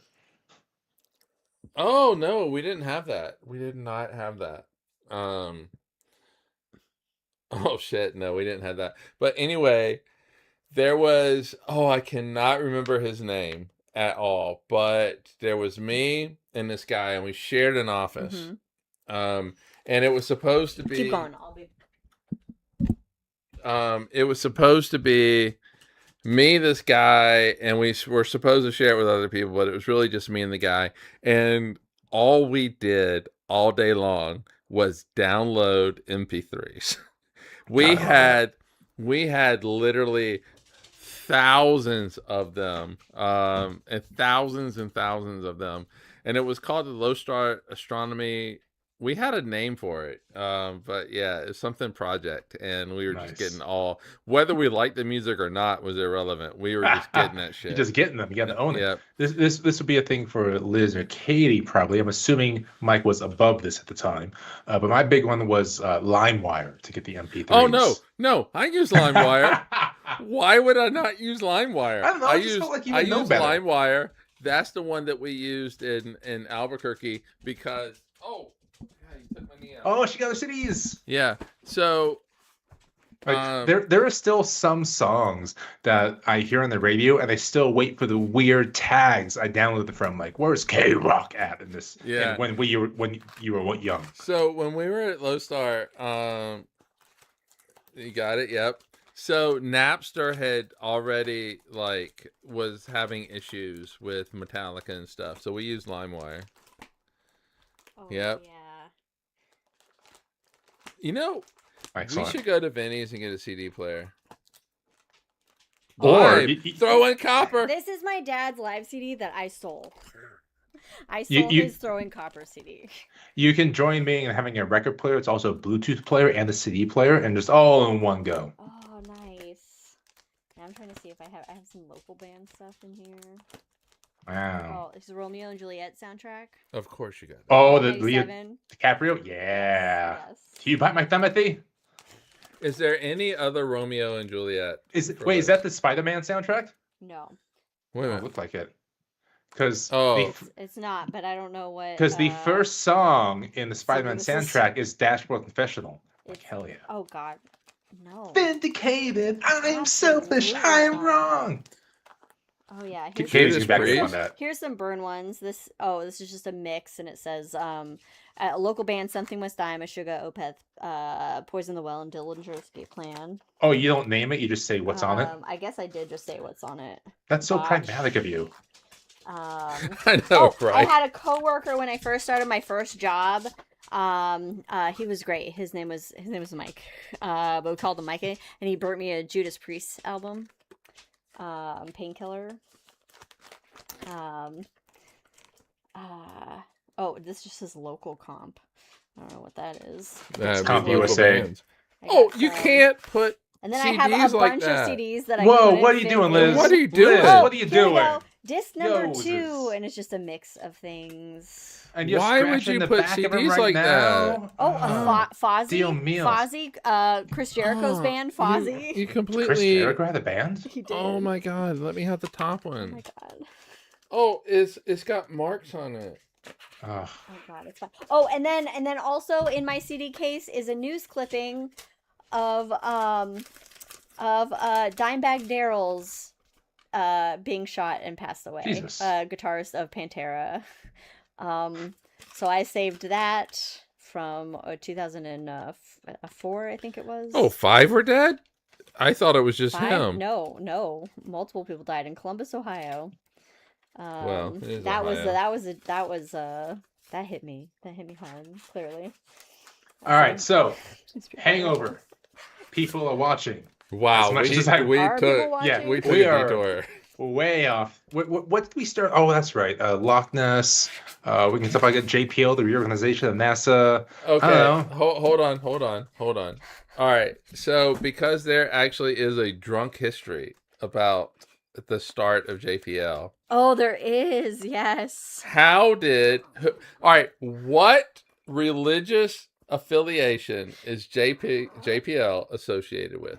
Brandon, take it Oh away. yeah, full blast, Jesus. baby. I actually don't know what religious affiliation it's with. Scientology. Oh, Scientology. It's Scientology? Yeah, Were they around in Hubbard. 1936? Hubbard and that dude, and they had their wife swapping or something. Okay, No, hold on. that was later on. What are you reading? Can you believe I know all my punk and metal just from Liz blasting? Well, it wouldn't be a lot of punk. It would Oh, be a I lot of can- metal, and it would be, yes, I did definitely. Oh, you turn that had shit some up. pop punk. I don't think Liz believes in Blink-182. Nobody. Okay, I hold on. did have We're gonna some get back to the Blink-182. I didn't have Scientology thing. Blink-182's album. I don't. We're gonna get back to the Scientology thing, but Katie's Adam sent me he sent all of us a link, but of course I'm the one who's interested in it. Top 100 punk albums, and of course I'm going to look through this. Yeah. And Blink Yeah. 182. Who published this top 100? This will tell us. God. I mean, it was a legit thing. Let's Also, see. Katie, the postcard you sent me is in the middle of my fridge right now. It is. He sent a picture. Yeah, earlier Rolling to us. Stone. Rolling Stones. Oh, Top 100. Blink-182 shouldn't be on the list. Huh? I said Blink-182 shouldn't be on the list. Paramore. Although I will say that I did, I never bought their album, but it was a thing that would.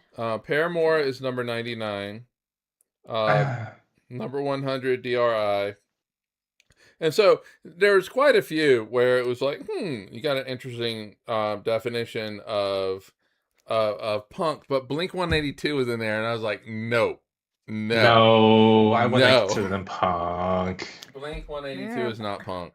Also, because most of the songs are slightly longer than like 65 seconds, which automatically small things. I do like the video for all the small things because it's just a jab at some like New Kids on the Block and stuff like that. Was And it? Which one? Oh, there was one that had like the porn star that was the nurse. That's the All the Small Things album, whatever that album okay. But she was in the music video, I think. is. But anyway, Yeah. Brandon, Scientology, JPL. Oh, I don't know the Scientology bit. Yeah, But Yeah. Scientology wasn't until like what this. He wrote the book Battlefield Earth. Wait. But it was him and Goddard, right? He wrote this book. Ah, why do you have that book? he's a Because Scientologist. Because it's weird as shit. I've never read it, but I just wanted to have it. So, have you seen the movie with I John haven't seen the Travolta? movie. No, I desperately want to get very drunk and watch it one day. Though. Oh, that could be fun. You're in town with me. Should we do it? Or we Oh. can do it tonight. We can do it. Wow. Well, wait, I have some pop culture Jeopardy to watch tonight. We'll see. Oh shit, we gotta Oh, see shit, if we that's do on have television. that. It's on Netflix now. Yeah. Oh, All that right. might be on Anyway, Jellyfin. okay. Gotta look When at I'm Jellyfin. there, They just when I'm spoke there, to we're gonna do this, Oh my gosh. and then we're gonna pull Liz into this. Anyway, so I do that. So let me back up to 1930s and tell JPL Okay. the original story. And then Mike can take it away with the Scientology because I don't think that could go into the 60s, right? Well, the only thing I know is that they it was Hubbard and Goddard, and then they had like a little wife swap thing or something. You see, there you go. I forgot about that. And like mushrooms or LSD or something took place. Some he sort was of drug. supposed to set it The up. year is 1938. We have 3 graduate students from Caltech, the California Institute of Technology. And being the 1930s, they were full of ideas and what can we do here? And they had lots of alcohol around them, right? That's what you do in the among 30s. other things. Yes. What are Actually, you the doing? 30s was Prohibition was a 20. When was Prohibition? 1920s. Yeah. All right, so we're fresh out Prohibition basically at this point. Yeah. You got college kids, and they get out the alcohol. They're very excited about this. And so one day, I'm assuming as these college nerds have alcohol, okay, they weren't drinking, they were a bunch of nerds. They had alcohol around them, and they wanted to find a way to combust an engine, so they threw alcohol in their rockets. They wanted to go up high. Holy shit! Prohibition was 1920 to 33. That's longer than I thought. Oh, Damn. that is longer than I thought. Yeah, so they were experimenting with rocketry. They put alcohol in the fuel, and they know how to go up really, really high. Of course, they didn't get to space. That did not happen until June of 1942, I believe, actually, with the V2 rocket. It was this month. Mike has a question. Oh. I do. What did Goddard use? Was it solid? It was solid fuel, wasn't it? I don't think my gut says no. My gut still says liquid fuel with Goddard, but I may be mistaken. What's the difference between solid and liquid fuel? Well, in how modern much Taco Bell you use? In modern day, once you light a liquid fuel, you can turn it off and on, off and on. Once you light a solid fuel, you're holding on to your butts because that's not going to stop. Okay. That's why when the space shuttle launched, solid rocket boosters fell off because you couldn't stop it. You just throw them off the side. Got you. All right, connections are being made. Yeah, and the cool thing about the SRBs, solid rocket boosters, is number one, they're made here in Utah, and number two, they don't burn from the outside in like you'd imagine. They actually burn from the inside out, which is kind of the cool thing. So anyway, these 3 nerds, they used alcohol to launch their rockets. Did not get to space yet, but they caught the attention of one Theodore von Karman. And that is the Karman line guy. So he defined what space was. Oh, that's where space starts. Okay, there it is. Off the top of my head, 50-ish miles. 62, right? but there's a what was the thing that we were? Oh, our trivia question. So we went out to dinner last night to Three Legged Crane, not a sponsor.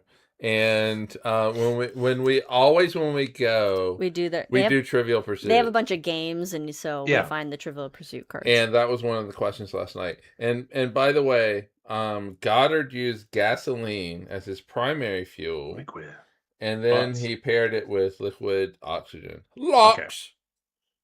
That makes sense.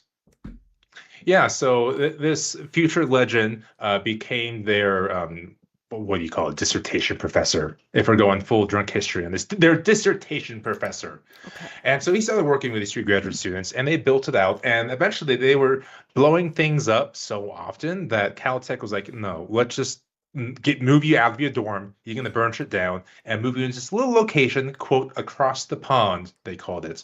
And hence JPL was born. And then in 1943, just, a couple years after they first sent the rocket up, the U.S. Army, asked Karman to dissect the German V2 rocket that just went up to space a year before. And Karman, with his team of graduate students, organized Jet Propulsion Laboratory.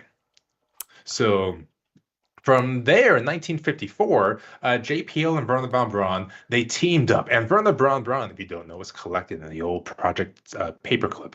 He was a German rocket scientist during World War II. And while he really wanted to send his rockets up to the moon, he said that the German government redirected them instead. Right. What was his quote?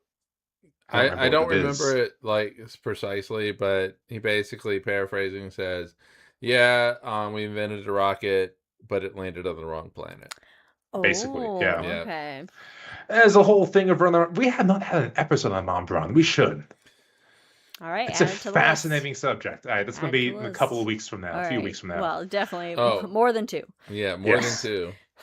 Anyway, so in More than 4. 1954, after the U.S. Army contacts to dissect the V2, JPL teams up with Werner von Braun because the U.S. Army and Navy, they have this little pissing match, and they try to send rockets up to space. And there's a great scene in the Jake Gyllenhaal movie October Sky. They put like fun music to it, and they show all the rockets failing because they got Sputnik up in space, and so now the U.S. is in hyperdrive to try to catch up. Mm-hmm. But all of the U.S. Army's rockets just fucking fail, and this entire time von Braun's like, "Let me at it, let me do this, let me do it," because he can do it. And so finally, after like 5 or 6 tries and so many failed satellites, the Army's like, "Okay, fuck it, give it a go." And so working with JPL, von Braun, they put on top of a Juno rocket, a couple of them, I think, and they launched Explorer 1, the first U.S. satellite, into space. So JPL did it. Wow. And from there, JPL, of course, goes on to become JPL. They Yeah. have Voyager, they have the Mars landings, and the bouncy balls, the retrograde rockets, all the things on Mars. They become the pinnacle, obviously, of what America should be scientifically. But apparently, there's a weird Scientology aspect to it. And I'll let Mike take it away from here. All right, so it's been so long since we watched it, but Yeah. whoever was running JPL at the time, What year? I don't remember. This was like, it was okay. like 60s. Yeah, so Maybe? Hubbard comes in and basically just does this. It wasn't even a wife swap. It was he stole the guy's wife. Yeah. And then went out on a boat. They left a boat. Yeah, they left on a boat. Left on a boat and made Scientology. He wrote the book and that became Scientology. Yeah. But but they were doing like, they were having parties. They were having parties. They were having like orgy parties with. It was the 60s in California. We said his name earlier, and now I'm like blanking. Manson? No, with the JPL guy, not Von Braun, but the Goddard. Ed Stone? With Goddard. Oh. With Goddard. Oh, Roger Goddard. Goddard yeah. Was there? Right? It was Goddard. Goddard was I like can That's what you said, Mike. I can picture the Drunk History episode in my head. Yeah. And like, so Goddard was the like actor 1920s, playing. right? 1920s for his rocket, right? Hold on. Okay, I'm gonna.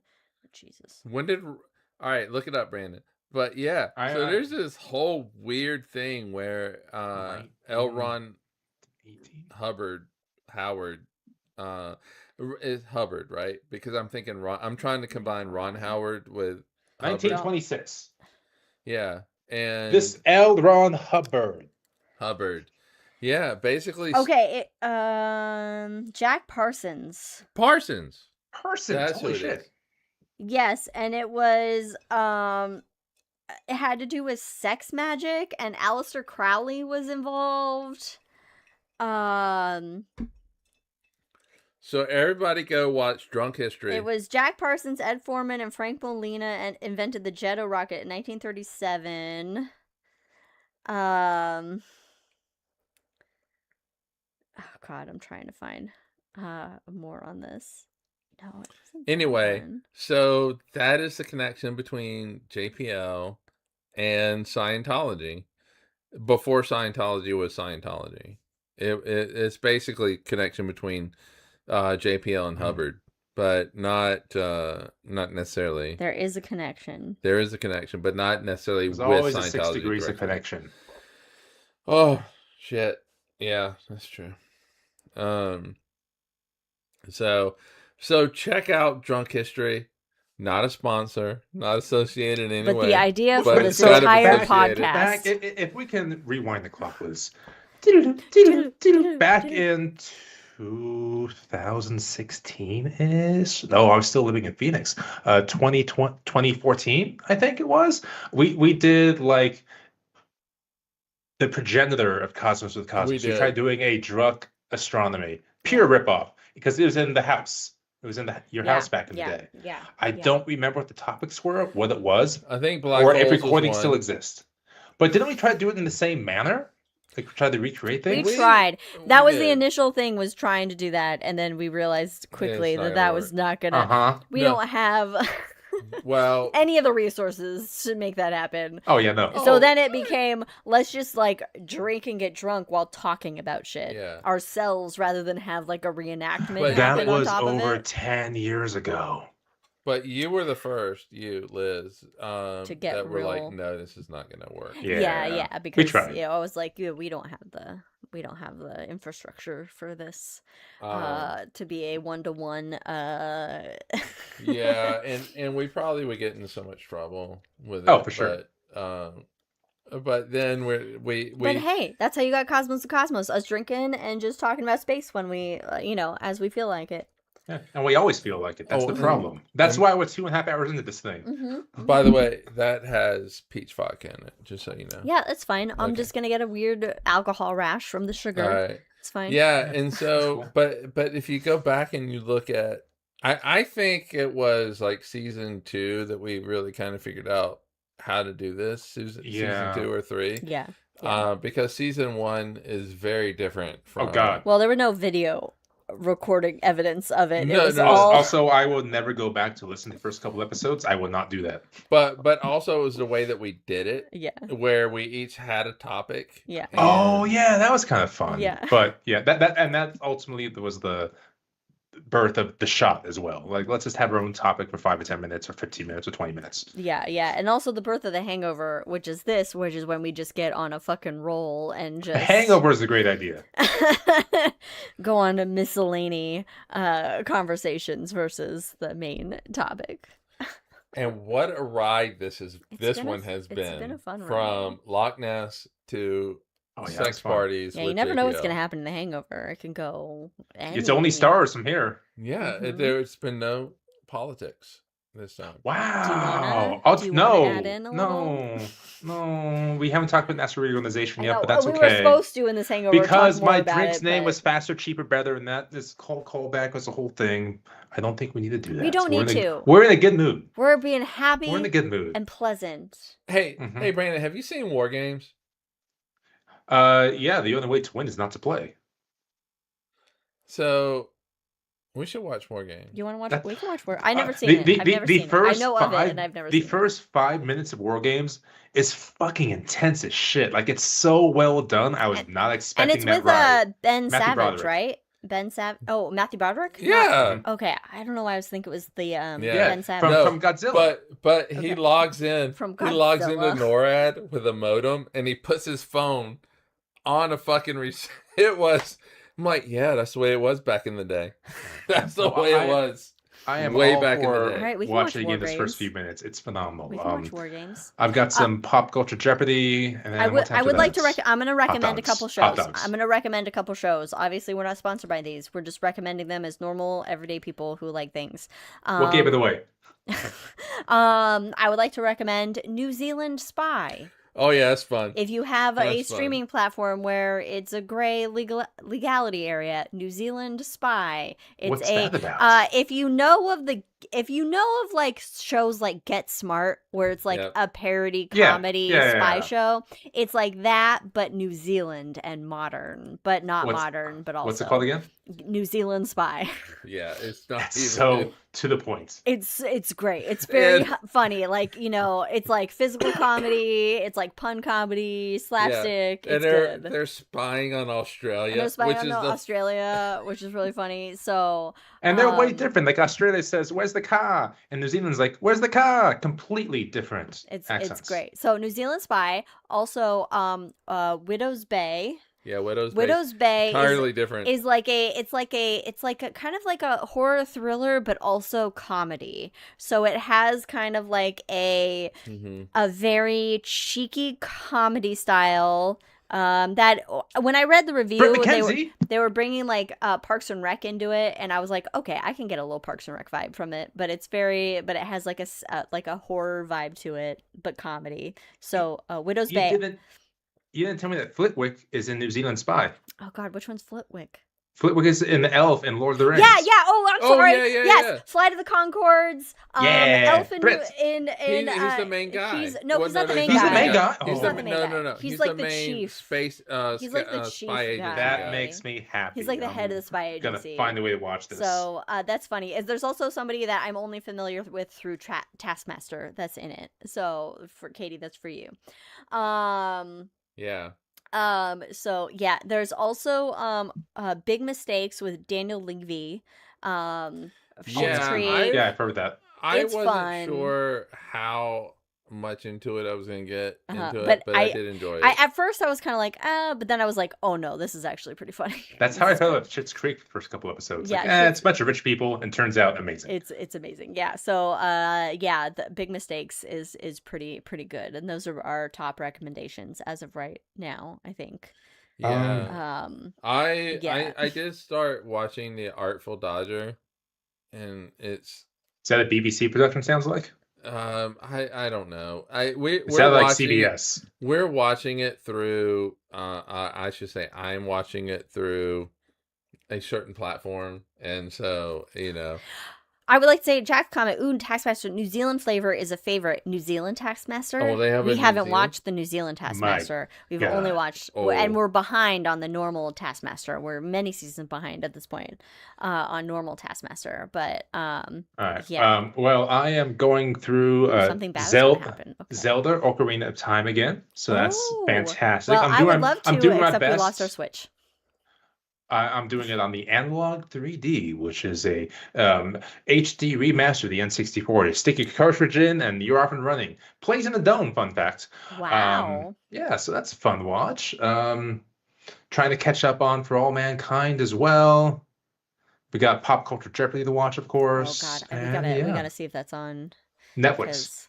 But they moved to Netflix because it was on Prime, I think. It was on Prime, yeah. Yeah, so, but we'll see when it comes on the platform we watch. That we're not naming. Oh, and of course, last night decided to hunker down because the Odyssey is coming up, I'm so excited for the Odyssey. I'm sorry. And watch Troy because I love Troy. Oh, Troy is good. I enjoyed Eric Troy. Bana, Brad Pitt. Well, Yes. how can you go wrong? I mean, first of all, I love a historical fiction, but when it's like a Greek historical fiction or a Greek, even fiction, if it's semi-related to Xena in any way, yes, I'm in. Yes, I'm in. If it's any related to Xena. If it's within 200 years of Xena. Yeah. So I'm excited for the Odyssey and seeing that. And anybody that's a theater to watch. Hate over the Odyssey can go fuck themselves. When does it release? Soon. Oh. Feels like it'd be a summer watch, yeah. Soon, I think. There's already people hating on it for. Well, they hate everything. It's fine. Oh, but does that mean it's already out? No, not yet. It's not yet. No, but I would have already seen it and had told you my thoughts. Okay, I'm excited. Jack in chat says New Zealand and Australian relating to Taskmaster are aware they are a spinoff and lean into it, which that is exciting because I want to see those because the New Zealand and Australian versions of the Traitors are really fun, and they know they're spinoffs of the Traitors of the US and the UK version of the Traitors. So. Yeah. Those were really fun, so I can imagine that the Taskmaster July versions. 17th, by the way. Oh, okay. This video will live for the next couple of decades on the internet, so I think we can probably wrap up this. We can. Record. I know we've gone a little long. Anyway, thank you all for joining us on this episode of The Hangover. As Liz puts on the presenter voice, where we have gone from. Oh, where have we gone? JPL. I think all you need to say is we went from Loch Ness Productions to sex orgies. So there you go. So join us. Follow us on all the things at Drinking Cosmos on Twitter and Cosmos of Cosmos everywhere else. Check out our episodes of The Shot every other Wednesday. If you're in a rush and need some space in your life. Otherwise, send us your questions. Yeah, send us your questions for questions. Ask Astro coming out in a couple weeks on our live show. And live long and prosper, everyone. Enjoy. Oh, cheers. God. Jack ordered his tickets to He-Man. Oh, God. I'm excited. All right. Cheers. All right. Bye, everybody. Bye. Cheers. But we can talk more about He-Man right now because let me tell you, I was more of a She-Ra person because Bye.